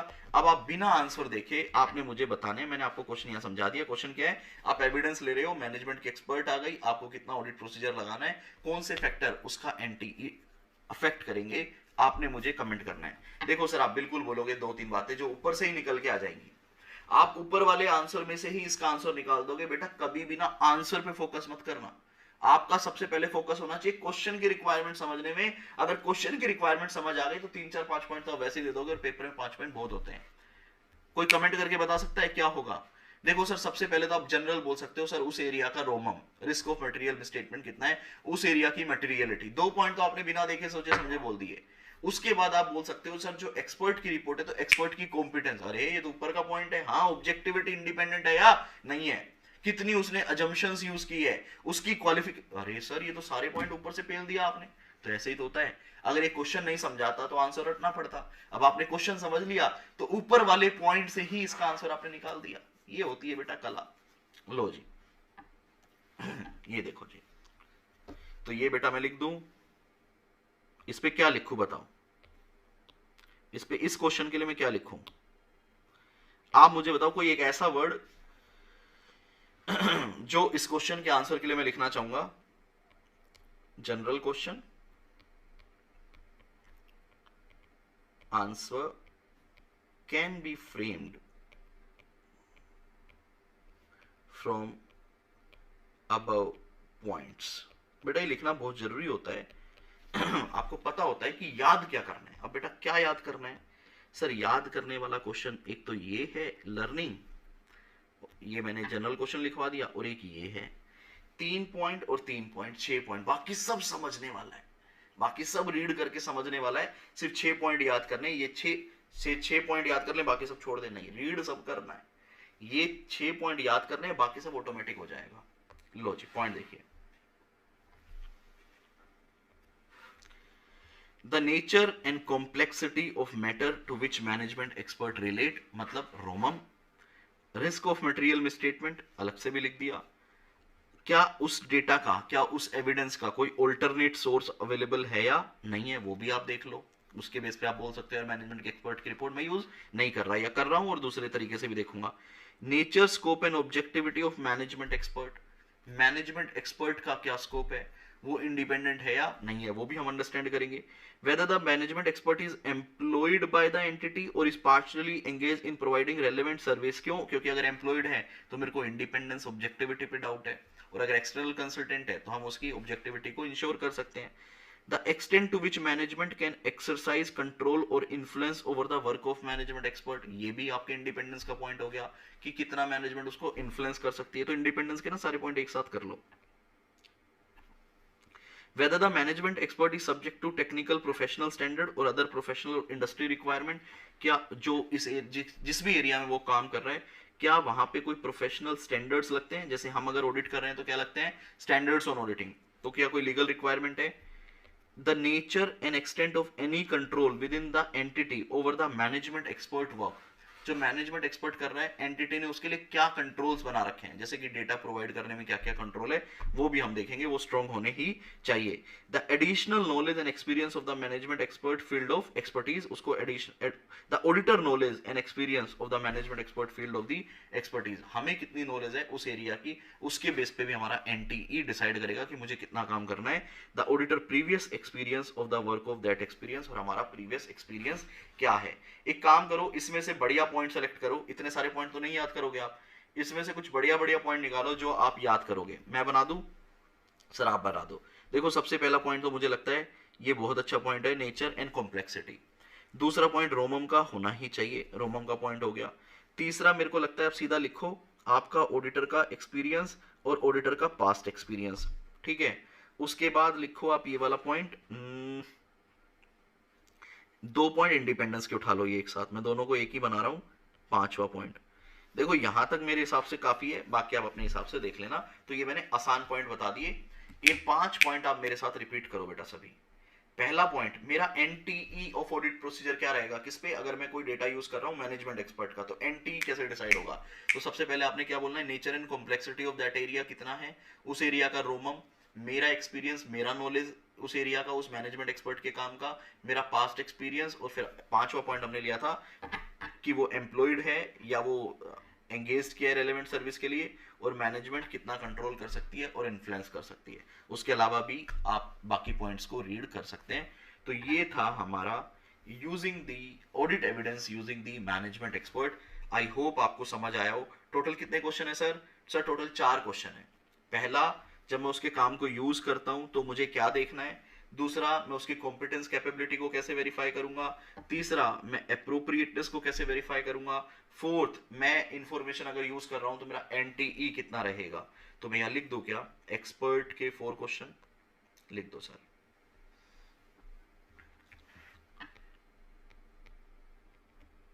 मैनेजमेंट एक्सपर्ट, टोटल क्वेश्चन कितने बेटा, 4 क्वेश्चंस, और यही आएगा सीए फाइनल में अगर आएगा तो, उसके अलावा कुछ नहीं आएगा।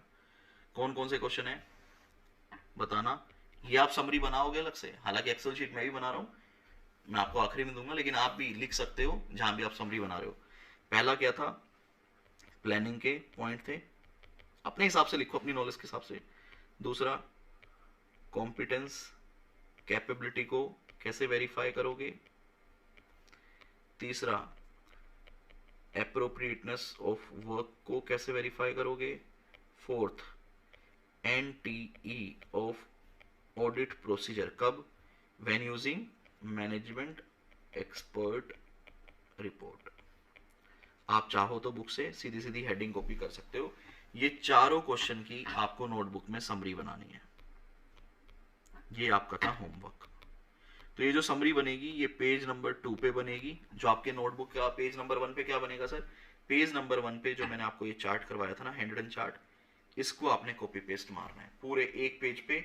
ये आपका हैंड चार्ट आएगा। दूसरे पेज पे डिटेल में लिखना मैनेजमेंट एक्सपर्ट वाले पॉइंट, इस तरह से लिखना कि किताब ना पढ़नी पड़े। तो पूरे पूरे पॉइंट लिखना चारों क्वेश्चन के, बुलेट पॉइंट मत लिखना, पूरे पूरे पॉइंट लिखना चारों क्वेश्चन के, ताकि आपको बुक से 6 पेज ना पढ़ने पड़े। हमारा टारगेट ये है कि हमें बुक भी ना पढ़नी पड़े, हमें क्वेश्चन बैंक भी ना पढ़ना पड़े।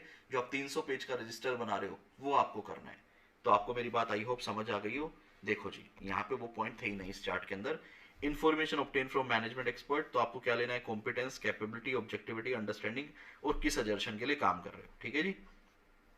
अगर ऑडिटर का एक्सपर्ट है तो ऐसे 620 लगेगा, मैनेजमेंट एक्सपर्ट है तो 500 लगेगा। अब अगला क्वेश्चन मैं वहीं से करवा देता हूं डायरेक्ट। अब ये इंटर के कंसेप्ट स्टार्ट हो गए वापस से। अब आपने मान लो एविडेंसेस लिया, जैसे भी लिया, इंटरनल लिया, एक्सटर्नल लिया, ठीक है, मैनेजमेंट एक्सपर्ट से लिया, कहीं से भी कोई एविडेंस लिया हो। अगला क्वेश्चन है आपका कि अगर जो एविडेंस आपने लिया है, इसका जवाब आप सभी स्टूडेंट सोचकर बताना। अगर उसमें किसी तरह का कोई डाउट आता है आपको या इनकंसिस्टेंसी आती है, मैंने परचेज मैनेजर से कुछ डिस्कस किया था, उन्होंने मुझे कुछ एविडेंस दिया, मैंने फाइनेंस मैनेजर से डिस्कस किया सेम टॉपिक, उन्होंने मुझे कुछ एविडेंस दिया, और दोनों के बीच में क्या है, कॉन्ट्राडिक्शन है, इनकंसिस्टेंसी है। ऐसी सिचुएशन में आप लोग क्या करोगे सर, ऐसी सिचुएशन में हम उसका रीजन आइडेंटिफाई करेंगे, डिस्कशन करेंगे, और अगर रिलायबिलिटी पे इशू है तो फ्रॉड रिस्क फैक्टर भी हो सकता है। तो पढ़िएगा, ये आपने 100% रीड करना ही करना है सर, रट्टा नहीं मारना ना बेटा। The audit evidence obtained through different source or different nature should be consistent. If there is inconsistency among different evidence relating to a single item, auditor should perform additional audit procedure to resolve inconsistency. If audit evidence obtained from one source is inconsistent with that obtained from another, or the auditor has doubt over the reliability of information to be used as an audit evidence, the auditor shall determine what modification or addition to audit procedure are necessary to resolve the matter and shall consider the effect of the matter if any on the other aspect of the audit. उसका आपको दूसरे area पे भी impact देखना पड़ेगा। यहाँ पे ऐसे 500 का एक पोर्शन खत्म हो जाता है। इसके बाद ऐसे 500 बोलता है कि आपने एविडेंस अच्छे से समझा दिया, हमें समझ आ गया, आप इन एविडेंस को कैसे ऑब्टेन करोगे। तो आपने बताना है कि एविडेंस को ऑब्टेन करने के लिए हमारे पास 3 ऑडिट प्रोसीजर होते हैं। कौन कौन से, risk assessment procedure, compliance procedure that is test of control, substantive procedure, ये आप इंटर में बहुत डिटेल में करके आते हो, तीनों ही प्रोसीजर, ठीक है। उसके बाद आता है कि इन तीन प्रोसीजर को लगाने के लिए आप कौन कौन सी टेक्निक फॉलो करते हो। तो आपको पता है बेटा मेथड्स भी बोलते हैं, इन मेथड्स कैसे ऑडिट एविडेंस ऑब्टेन करेंगे, या समझो मेरे को रिस्क असेसमेंट करना है, मेरे को कंट्रोल टेस्टिंग करनी है, या मेरे को कोई भी सब्सटेंटिव टेस्टिंग करनी है, तो वो सब्सटेंटिव टेस्टिंग को कैसे परफॉर्म करूंगा, मेथड क्या होंगे। तो बेटा सबसे पहले कोई भी एरिया क्यों ना हो, हम सबसे पहले इंक्वायरी करते हैं। इंक्वायरी में मैं क्लाइंट से इंफॉर्मेशन लेता हूं, क्लाइंट से इंटरनल एक्सटर्नल किसी से भी इंक्वायरी कर सकते हो आप, और उसमें जो इंक्वायरी में बताया गया उसे फिर बाद में वेरीफाई करता हूं कि जो बताया गया है वो सही है या नहीं, उसे इंस्पेक्ट करता हूं। कुछ एरिया ऐसे भी होते हैं जहां पे मैं फिजिकल वेरिफिकेशन कर सकता हूं, जिसे हम ऑब्जर्वेशन बोलते हैं, ये भी एक मेथड है ऑडिट एविडेंस ऑब्टेन करने का। कुछ एरिया ऐसे भी होते हैं जैसे कि डेप्रिसिएशन, इंटरेस्ट, जहां पे मैं उसको रिकैलकुलेट कर सकता हूं, भाई मेरे पास अमाउंट है, रेट ऑफ इंटरेस्ट है, पीरियड है, आई विल रिकैलकुलेट। कुछ ऐसे भी एरिया होते हैं जहां पे मैं रीपरफॉर्म करने की कोशिश करता हूं। रीपरफॉर्म होता है जैसे कि क्लाइंट ने कोई कंट्रोल लगा रखा है कि भैया हमारे यहाँ पे जो बैंक रिकंसिलेशन बनेगा मंथली, हमारा सिस्टम जो है बैंक रिकंसिलेशन देगा, और एक बंदा बैठ के हमारे यहाँ पे मैनुअली उसको देखेगा कि वो रीजन क्या है चेक वगैरह क्लियर ना होने के। मैं वापस से बैंक रिकंसिलेशन बना रहा हूँ, मैं वापस से बैठ के बैंक रिकंसिलेशन बना रहा हूँ पेंडिंग आइटम से। एक और कंट्रोल है कि भैया हम क्रेडिटर की एजिंग, डेटर की एजिंग, इन्वेंट्री की एजिंग, पीपीएनई की एजिंग बनाएंगे। एजिंग रिपोर्ट समझते हो ना, कि कौन सी मशीन हमारे यहाँ कितने साल से है, कौन सा मटेरियल कितने साल से पड़ा हुआ है, किस डेटर ने कब से पैसे नहीं दिए, किस डेटर को हमने पैसे नहीं दिए, उसका रीजन क्या है, वो एक एजिंग एनालिसिस करती है मैनेजमेंट।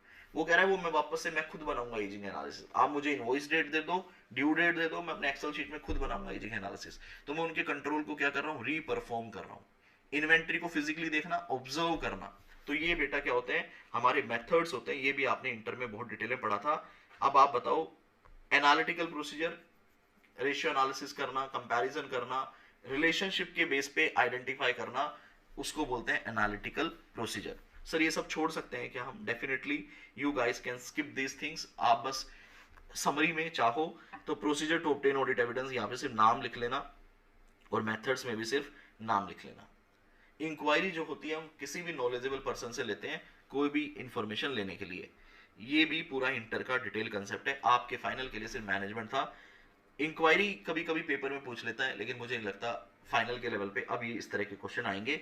आपने मुझे ये बताना है कि मेरे को रीड करना है या नहीं करना है। एक बार कर दूं रीड, क्योंकि कोई स्टूडेंट बस ये कमेंट ना कर दे सर आपने रीड नहीं किया, वो दिक्कत हो जाएगी फिर बाद में मेरे को। मैं रीड कर देता हूँ। ये तीनों जो प्रोसीजर हैं इनका हम डिटेल डिस्कशन करेंगे। आपका एक चैप्टर आएगा risk assessment and internal control. ओ ये तो इंटर में भी था। पूरा चैप्टर कॉपी पेस्ट है, फाइनल में भी पूरा पढ़ेंगे हम, क्यों कभी कभी 4 नंबर का क्वेश्चन आ जाता है। इंटर में 12 नंबर का, यहाँ 4 नंबर का। इंटर में जितना बड़ा था उतना ही बड़ा यहाँ पे, लेकिन काम 4 नंबर का आता है। तो मुझे पता है आप उसे हवा में उड़ाओगे, लेकिन हम आखिरी में कवर करेंगे। उसके बाद ये मेथड्स आते हैं, तो ये मेथड्स में रीड कर रहा हूं आपके लिए कि कोई भी एरिया में अगर आप काम करते हो तो आप इंक्वायरी कर सकते हो। ठीक है, देखो क्या कहता है। सबसे पहले इंक्वायरी क्या कहता है। Inquiry consist of seeking information of knowledgeable person, both financial and non-financial, both within the entity or outside the entity. Inquiry is used extensively throughout the audit in addition to other audit procedure. हम other audit procedure के साथ inquiry तो planning से लेकर reporting तक करते ही रहते हैं। Inquiry may be range from formal written inquiry to oral inquiry. Evaluating response to inquiry is an integral part of the inquiry process. क्योंकि अगर आपको किसी ने कुछ बताया और आप उसे इवैल्यूएट ना करें, उसे इंस्पेक्ट ना करें, तो फायदा क्या है। अब आप मुझे बताइए, जब आपने किसी पर्सन से इंक्वायरी की तो इंक्वायरी में जो उसने इंफॉर्मेशन दी वो इंफॉर्मेशन क्या क्या किस तरह की हो सकती है। सर मान लीजिए मैं कोई एरिया पकड़ता हूं, यहाँ पे हम लोग ऑडिट कर रहे हैं परचेज का, मैं परचेज के ऊपर क्लाइंट से इंक्वायरी करता हूं। अब आफ्टर इंक्वायरी क्या क्या हो सकता है, मेरे को कोई न्यू इंफॉर्मेशन मिल सकती है जो मेरे पास पहले नहीं थी, बहुत अच्छी बात है। एडिशनल इंफॉर्मेशन मिल गई, बहुत अच्छी बात है। तो ये क्या करेगा, ये नई इंफॉर्मेशन मुझे सपोर्ट करेगी, है ना, और मेरी ओल्ड इंफॉर्मेशन को सपोर्ट करेगी, बहुत अच्छी बात है जी। तो नई इंफॉर्मेशन मिल सकती है। दूसरा, सर मुझे डिफरेंट या समझो मेरी इंफॉर्मेशन में क्या हो सकता है, डेविएशन हो सकता है, तो मुझे उसको इवैल्यूएट करना पड़ेगा। अगर मैंने पहले कुछ देखा था, इंक्वायरी में कोई कुछ बता रहा है, तो फिर अपने को इवैल्यूएट करना पड़ेगा। न्यू इंफॉर्मेशन भी मिल सकती है, डेविएशन भी मिल सकता है। ये चीजें आपने ध्यान रखनी है कि इंफॉर्मेशन में आपको कुछ भी पता चल सकता है, लेकिन दोनों ही केस में आपको इवैल्यूएशन करना पड़ेगा, इवैल्यूएशन करना पड़ेगा। ठीक है, चलो सर क्लियर है जी। उसके अलावा आप प्लीज सेल्फ रीड कर लीजिएगा, यहाँ पे ज्यादा कुछ है नहीं। सर सेल्फ रीड कर ले, स्किप कर दीजिएगा, मुझे नहीं लगता यहाँ पे कुछ है। इंस्पेक्शन मतलब डॉक्यूमेंट्स को देखना, ठीक है, इंस्पेक्शन मतलब डॉक्यूमेंट्स को देखना। ये था हमारा एस्से नंबर 500। एक्सपर्ट के 4 क्वेश्चन पे आपको फोकस करना है, उसके अलावा कुछ नहीं। अब हम कर लेते हैं इस स्टैंडर्ड का क्वेश्चन बैंक। ठीक है, क्वेश्चन बैंक की वीडियो जो है वो यूट्यूब पे सेपरेटली भी अवेलेबल होगी, तो मैं एक बार वापस से स्टार्ट करूंगा इसको। ठीक है, हाय गाइस, स्वागत है आपका। इस वीडियो में हम एस्से 500 ऑडिट एविडेंस के क्वेश्चन को डिस्कस कर रहे हैं। तो हमारा लेक्चर अभी कंप्लीट हुआ है, तो सोचा कि इसका क्वेश्चन बैंक अलग से शूट कर लेते हैं। मेन लेक्चर में भी बी पार्ट में आपको क्वेश्चन बैंक मिलता है, वो इसलिए क्योंकि क्वेश्चन बैंक हमारा चेंज होता रहता है, तो आपको कभी भी कोई दिक्कत ना आए। हालांकि अगर आपका जो भी क्वेश्चन है, सिर्फ आप क्वेश्चन पे फोकस कीजिए। क्वेश्चन बैंक कब करना है, पहले कंसेप्ट करो फिर क्वेश्चन बैंक करो। मैं क्वेश्चन में सिर्फ क्वेश्चन पे फोकस रहेगा मेरा, आंसर पे नहीं। लो जी, और आपका फोकस ये होना चाहिए कि क्या बार बार मुझे क्वेश्चन बैंक करने की रिक्वायरमेंट है, नहीं, वो आपको डिसाइड करना है। ये क्वेश्चन बैंक देखिए, पहला क्वेश्चन मैं आपके लिए लेकर आया हूं। हम पिछले कई सालों का क्वेश्चन बैंक इकट्ठा करके आपके लिए बैठे हैं यहाँ पे, लेकिन यहाँ पे क्वेश्चन वही करेंगे जो फाइनल के लिए रेलेवेंट है। प्लेन क्वेश्चन यहाँ नहीं है, क्योंकि ऑलरेडी हम क्वेश्चन मेन बुक में कर आए हैं। देखिएगा, क्वेश्चन नंबर को इग्नोर करो। CAN क्या कहता है, CAN had been appointed as an auditor of Fabric Limited in the course of audit. It has been observed that inventory including work in progress had been valued by management using management expert hired by them. Inventory के valuation में management ने expert को hire किया है। Analysis relevant factor to decide as to whether or not accept the finding from the work of management expert in valuation of inventory. भैया relevant factor बताओ to decide, question यहां पे है। Analyze relevant factors to decide as to whether or not accept the finding from the work of management expert in valuation of inventory। कौन कौन से factor को देखोगे उसका काम को एक्सेप्ट करने के लिए, उसके काम को यूज करने के लिए। अगला question, comment on the following. Z Limited had been appointed an outside expert to assess accrued gratuity liability of the company. यहाँ पे कंपनी ने एक्सपर्ट हायर किया ग्रेचुटी लाइबिलिटी के लिए। Based on this said report, the company provide rupees 80 lakh as gratuity in the financial statement. Company ने 80 लाख की gratuity कर दी। इस पे आपने कमेंट करना है, तो आपने बताना है कि ऑडिटर के रूप में आप क्या करोगे। अगला question, What are the procedure to be followed by statutory auditor for verifying the provision for accrued liability for retirement benefit which is based on a certificate of reputed actuary? Actuary के base पे company ने liability book कर रखी है, आप क्या करोगे। Y Limited engage an actuary to ascertain its employee cost, gratuity and leave encashment liability. As the statutory auditor of Y Limited, you would like to use the report of actuary as an audit evidence. How you evaluate the work of actuary? तो सबसे पहले तो यार आप एक बात बताओ मुझे, ये आपको नहीं लगता क्वेश्चन बैंक और पतला किया जा सकता है? ये सेम क्वेश्चन हमारी टीम ने 3 बार डाल रखा है। मुझे लगता है ये तीनों ही क्वेश्चन हटा दो, क्योंकि एक में कवर हो तो गया, बार बार 3 अलग अलग सेम क्वेश्चन डालने का कोई मतलब थोड़ी ना है। तो आप मुझे बताइए, क्या ये सिंगल लाइनर क्वेश्चन बैंक में है तो कोई वैल्यू ऐड कर रहे हैं? मुझे लगता है ये अगली बार के लिए हट जाने चाहिए। इससे क्या होगा, क्वेश्चन बैंक और थोड़ा कम हो जाएगा। आप लोग मुझे स्टूडेंट लोग अगर मेरे को बताएंगे कि सर ये प्लेन क्वेश्चन आप हटा दो, इसका कोई यूज नहीं है, ये तो बड़ा ही सिंपल क्वेश्चन है, ऊपर वाला क्वेश्चन थोड़ा केस स्टडी में है, वो ठीक है, रहने दो। बताओ जी क्या देखोगे? सर आपने बता दिया। सबसे पहले हम उसे यूज करने से पहले उसका कॉम्पिटेंस, कैपेबिलिटी, ऑब्जेक्टिविटी देखेंगे, उसके काम की अंडरस्टैंडिंग लेंगे, एप्रोप्रिएटनेस देखेंगे। ठीक है जी। उसके बाद जब हम उसका काम यूज करेंगे तो हम देखेंगे वो काम हमारे लिए अप्रोप्रिएट है या नहीं है, और उसके लिए हमें सोर्स डेटा देखना पड़ेगा, उसका आईपी टेस्टिंग करेंगे, अजम्पशंस एंड मेथड का रीजनेबलनेस देखेंगे, और उसका फाइंडिंग एंड कंक्लूजन का रीजनेबलनेस देखेंगे। ये आपने जो मैंने बोला था ना 2 क्वेश्चन याद करने हैं, ये आपने उन दोनों के रेलेवेंट 6 पॉइंट डाल दिए जो हर आंसर में मैं कह रहा हूं ज्यादातर आएंगे ही आएंगे। या तो वो आपसे पूछेगा एंटी ऑफ ऑडिट प्रोसीजर, तो वहां ये कुछ भी नहीं आएगा, फिर तो एंटी ऑफ ऑडिट प्रोसीजर वाले आपने 5-6 पॉइंट लिख देने हैं, अदरवाइज आपने ये वाले पॉइंट लिखने थे। यहाँ पे एक्सप्लेन किया हुआ है, आप अगर मेन पेपर में ना भी करेंगे तो कोई दिक्कत वाली बात नहीं है, क्योंकि पॉइंट के इनके नंबर थे। फिर भी मैं एक बार आपके लिए पूरा क्वेश्चन का आंसर रीड कर रहा हूं एक बार। एज पर एसए 500 नाम एंड नंबर दोनों हमेशा लिखने हैं आपको, नाम और नंबर हमेशा लिखना है आपको, ध्यान रखिएगा स्टार्टिंग में। As per SA 500, when information to be used as an audit evidence has been prepared using the work of management expert, the auditor shall, to the extent necessary, having regard to the significance of the work of the for the auditor purpose, तीनों point आ गए main. The auditor may obtain regarding the competence, capability and objectivity of the expert from a variety of source। Sir यहाँ पे source भी दे दिए, आप one liner लिख सकते हो, ना भी लिखो तो कोई दिक्कत नहीं है। सच एज पर्सनल एक्सपीरियंस, यहाँ पे पूरा कंसेप्ट एक्सप्लेन कर दिया, क्योंकि आरटीपी एमटीपी के क्वेश्चन होते हैं, वो पूरा कंसेप्ट डाल देते हैं। Aspect of the management expert field relevant to the auditor understanding में include with the assumption methods, तो ये भी आप स्किप कर सकते हो, ये भी बेसिकली किताब का सारा कंटेंट यहाँ पे घुसा दिया। नहीं, आपको जो रेलेवेंट पोर्शन था वो था ये 3 पॉइंट, और उसको इवैल्यूएट करना, एप्रोप्रिएटनेस देखना, ये 3 पॉइंट। अगला क्वेश्चन देखिए, as a statutory auditor how you would deal with the following case. क्या केस है? LNK group gratuity scheme valued by actuary shows wide variation compared to the previous year figures।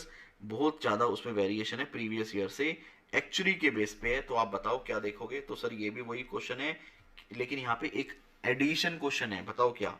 ये क्या कह रहा है? Variation. तो बेटा आपकी बुक का कौन सा कंसेप्ट है ये बताओ। आपने एक्चुअली के बेस पे रिपोर्टिंग लिया आपने, इसने कहा क्या देखोगे, लेकिन लास्ट में एक लाइन ऐड कर दी, क्या? वेरिएशन है। तो आपकी बुक का कौन सा कंसेप्ट है ये? सर ये लास्ट कंसेप्ट है हमारा, इनकंसिस्टेंसी। मैं दिखा देता हूं, ये लास्ट कंसेप्ट है हमारा। तो देखो आईसीआई ने कितना अच्छा क्वेश्चन फ्रेम किया है, इनकंसिस्टेंसी और doubt over reliability of audit evidence. इस क्वेश्चन को फ्रेम कर दिया एक्सपर्ट के साथ मिलाकर। रीड 100% फाइनल आपको करना ही करना है, मैंने मना बोला है आपको, ठीक है। इनकंसिस्टेंसी दिखा दी आपको, वेरिएशन, यहां वर्ड क्या यूज किया है? वेरिएशन। वेरिएशन का मतलब भी इनकंसिस्टेंसी होती है। तो आपने पहले एक्सपर्ट वाले तीनों पॉइंट लिखे, ठीक है, सेम। उसके बाद देखिए क्वेश्चन को कॉपी पेस्ट किया। सीए फाइनल में पेपर में कैसे प्रेजेंट किया जाता है, आप एक कला सीख सकते हैं। वो कला क्या है? सबसे पहले आप एसे का नाम नंबर कॉपी कीजिए, ठीक है जी। मैं यही बता रहा हूं कि आप एक जनरल तरीके से किस तरह से आंसर फ्रेम कर सकते हैं, लेकिन ये हर जगह नहीं लगेगा। सबसे पहले आपको नाम और नंबर लेकर आना है, ठीक है। दूसरे पे आपको प्रोविजन लेके आना है, रेलेवेंट पोर्शन ऑफ स्टैंडर्ड, जैसे यहाँ पे वो 3 पॉइंट। तीसरे में क्या कर सकते हैं आप? क्वेश्चन को पूरा कॉपी पेस्ट कर सकते हैं, बस जहां पे लिखा होता है ना कमेंट वेरीफाई, वो हटा के क्वेश्चन को कॉपी पेस्ट करना, फिर जो प्रोविजन आपने लिखा है उसके साथ लिंक करना और कंक्लूजन देना, ठीक है। मतलब अपना एंड रिजल्ट बताना। देखिए हर स्टैंडर्ड का आंसर ना अलग तरीके से लिखा जाता है, मैं आपको हर स्टैंडर्ड में ये चीज बताता हुआ चलूंगा। This become more crucial since LNK group gratuity scheme valued by a actuary shows wide variation compare to previous year figure. There is no doubt that appropriateness, reasonableness of assumption and methods used are the responsibility of the expert, but the auditor has to determine whether they are reasonable based on the auditor knowledge of the client business and result of his audit procedure। उसने काम के appropriateness की बात कर ली कि देखो जो methods हैं, जो assumptions हैं, जो IP टेस्टिंग है, वो एक्सपर्ट ने यूज किया है तो एक्सपर्ट ने चेक की होगी, लेकिन ऑडिटर की रिस्पॉन्सिबिलिटी भी है कि उसे भी वेरीफाई करना है। तो बेटा एक बात बताओ, क्या ये वही 3 पॉइंट है अप्रोप्रिएटनेस वाले? बस पॉइंट फॉर्म को पैराग्राफ में लिख दिया, जी हाँ। तो ये भी कौन से पॉइंट है? 3 पॉइंट है अप्रोप्रिएटनेस वाले, आप पॉइंट फॉर्म में भी लिख सकते हो। आगे In the present case, the auditor must verify the reasonableness of assumption made and methods adopted by actuary in the valuation, particularly with reference to factor such as rate of return on investment, retirement age, number and salary of employee, etc. उसने बता दिया employ benefit की gratuity में ये data use होता है, इन सारे data को आप यूज कर लो. In conclusion of provision of SA 500 as discussed above, the auditor has to satisfy himself whether valuation done by actuary can be adopted, otherwise he may report his finding for the wide variation. आप ये भी लिख सकते थे यहाँ पे, he should perform other audit procedure. जो हमारी ये वाली बात थी ना, जो कि आंसर में मिसिंग है, ये होनी ही चाहिए थी मेरे हिसाब से. कंक्लूजन में एक बात मिसिंग है, he should perform additional audit procedure to resolve inconsistency. ठीक है, अगर उसके बाद भी डाउट आता है, फिर ये आखिरी में उसने बात लिखी है कि उसको मॉडिफिकेशन या इंपैक्ट देखना पड़ेगा. तो एक की लाइन आंसर में मिसिंग है, बाकी पूरा आंसर ठीक है. तो ये था आपका सेकंड क्वेश्चन, जो मेरे हिसाब से बहुत अच्छा क्वेश्चन था. बाकायदा हमने यहाँ पे इंपॉर्टेंट लिखा भी है. ठीक है, ये जितने भी इंपॉर्टेंट लिखे हुए हैं ना, जैसे आप जहां पे इंपॉर्टेंट देखोगे, इस इंपॉर्टेंट का मतलब ये नहीं है कि ये एग्जाम में आएगा. इस इंपॉर्टेंट का मतलब ये है कि इसका आंसर बच्चा गलत लिखता है पेपर में. हमने जब भी टेस्ट सीरीज में इस क्वेश्चन को इंक्लूड किया है, मेरी बात सुनिएगा ध्यान से, हमने जब भी टेस्ट सीरीज में इस क्वेश्चन को इंक्लूड किया है, बच्चे इसका आंसर हमेशा गलत लिखते हैं, कभी सही नहीं लिखते. और अभी जब आप ये क्लास देख रहे हो तो आपको लग रहा होगा यार क्या है इसमें, क्योंकि अभी आपने कंसेप्ट देखा है. जब मैं 30 दिन बाद आपको ये क्वेश्चन दूंगा ना टेस्ट पेपर में, तब आप गलत लिखोगे.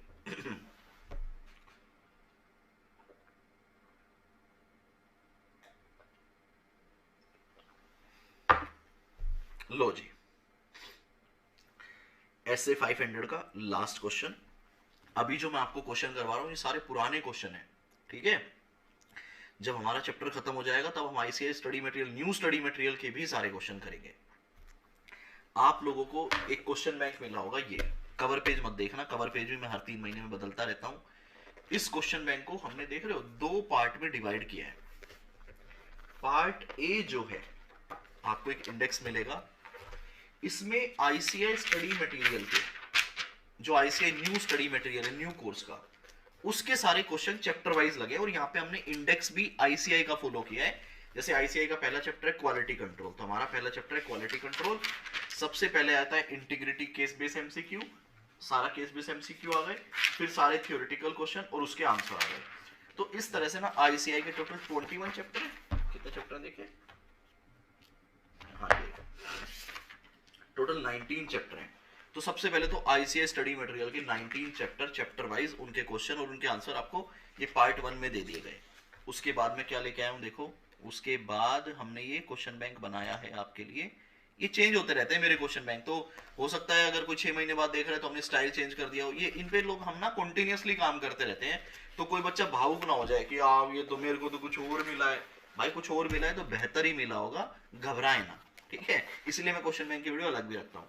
इसके बाद सेक्शन बी जो है, सेक्शन बी में हमने सारे पुराने क्वेश्चन, देखो पतला है, इसका मतलब सारे बोलना तो गलत हो जाएगा, सारे मतलब ऑल बोलना गलत हो जाएगा. जो बढ़िया क्वेश्चन है, एक एक क्वेश्चन पढ़कर भाई निकाला है ये हमने, हजारों क्वेश्चन में से एक एक क्वेश्चन रीड करके आपके लिए निकाला है. पुराने क्वेश्चन जो हुआ करते थे, जो डायरेक्ट क्वेश्चन थे उनको हटाया, जो अच्छे क्वेश्चन थे, जो क्वेश्चन नहीं समझ आए, वो सारे निकाल के मैंने यहाँ पे आपके लिए चैप्टर वाइज, कंसेप्ट वाइज लगाए हैं. तो ये मेरी बहुत हार्ड वर्क है. ये बी पार्ट. ए पार्ट तो क्या है, ICAI स्टडी मटेरियल को कंपाइल कर दिया अब हमने. बी पार्ट में हमने हजारों क्वेश्चन को रीड किया है और अच्छे क्वेश्चन आपके लिए निकाल के यहाँ पे रखे हैं. लो जी, यही वो मैं आपको करवा रहा हूँ. तीसरा क्वेश्चन देखिए, जिससे कि आपका कंसेप्ट भी सारे रिवाइज हो जाए. Y Limited engage an actuary to ascertain its employee cost, gratuity, live encashment, liability. As the auditor of Y Limited, you would like to use the report of actuary as a result of audit evidence, and for this purpose, auditor is required to evaluate competence, capability, objectivity of expert. What are the source from where information about the competence, capability and objectivity of expert may be obtained? तो ये तो direct question आ गया किताब का. तो मुझे लगता है अगर आप समरी बना रहे हो सर आपने स्क्रीन दिखाई, बेटा सेम क्वेश्चन है, आखिरी लाइन पढ़ा देता हूं. What are the source from where information about competence, capability, objectivity of expert may be obtained? तो ये तो बुक का डायरेक्ट क्वेश्चन है. तो इसको क्या रिमूव कर दें? क्वेश्चन बैंक से रिमूव नहीं कर रहा मैं, लेकिन आपको दोबारा नहीं पढ़ना. क्यों? क्योंकि बुक का डायरेक्ट क्वेश्चन है, 6 पॉइंट लिखे हैं. तो आपको अगर क्वेश्चन बैंक दोबारा देखना है कभी, तो आप अपनी मेन बुक में जाओ, वहां लिखो क्वेश्चन 34 और क्वेश्चन नंबर 35। कैसे लिखना है बता रहा हूं। आप ऐसे 500 में आ गए। यहां पे आप, आपकी बुक में अगर क्वेश्चन नंबर अलग है तो वो अलग लिख लेना। यहां पे आप लिख लो आपके क्वेश्चन बैंक में जो भी क्वेश्चन है, क्वेश्चन 34, 35, पेज नंबर भी लिख लो। जैसे मेरे यहाँ पे पेज नंबर है 172। 172। उसके अलावा हम कुछ और भी क्वेश्चन करेंगे जब चैप्टर खत्म होएगा, वो भी ऐड कर लेंगे। तो ये जो साइड में टेबल में स्पेस है ना, यहाँ लिख लो। वो इसलिए जब आप ये रिवाइज करोगे तब फटाफट से वहां जाके एक बार क्वेश्चन बैंक देख लेना, 2 क्वेश्चन। और हो सकता है अगली बार फिर आप इनको भी रिमूव कर दो कि भाई मेरा तो हो गया, मेरे को दोबारा क्वेश्चन बैंक देखने की जरूरत नहीं है। वो भी आप कर सकते हो। आपको ना चीजें कम करनी है, ये ध्यान रखना। ऑब्जेक्टिव शुड बी भाई रिड्यूस करते हुए चलो, चाहे वो क्वेश्चन बैंक हो चाहे मेन बुक हो, और अपने कंसेप्ट की नोटबुक बनाते हुए चलो। तो ये था हमारा आज का लेक्चर, ऐसे नंबर 500। ध्यान रखिएगा जितने भी स्टूडेंट एनरोल्ड है, मैं अपनी टीम से बात करूंगा। आगे के लेक्चर जो है वो शायद सॉफ्टवेयर पे होंगे। अगर सॉफ्टवेयर रेडी होने में टाइम लगा तो आपको यूट्यूब का लिंक दिया जाएगा एक आध दिन। और जो भी स्टूडेंट इन वीडियोस को यूट्यूब पे देख रहा है, अगर आप पूरा कोर्स बहुत अच्छे से करना चाहते हैं तो आप मेरे कोर्स को ज्वाइन कर सकते हैं। मैं आपको एक वादा कर सकता हूं इस वीडियो में कि आपको पूरी अंडरस्टैंडिंग मिलेगी पूरे कोर्स की। आप सारे टेस्ट पेपर लिखेंगे और आपको ऑडिट में कॉन्फिडेंस आ जाएगा। ये मेरा आपसे वादा है। आपको समझाने में मैं किसी भी तरह की कोई कमी नहीं छोड़ूंगा, किसी भी चैप्टर में। ओके जी, इसी के साथ bye guys, take care, keep enjoying audit with Kapil. जय हिंद दोस्तों।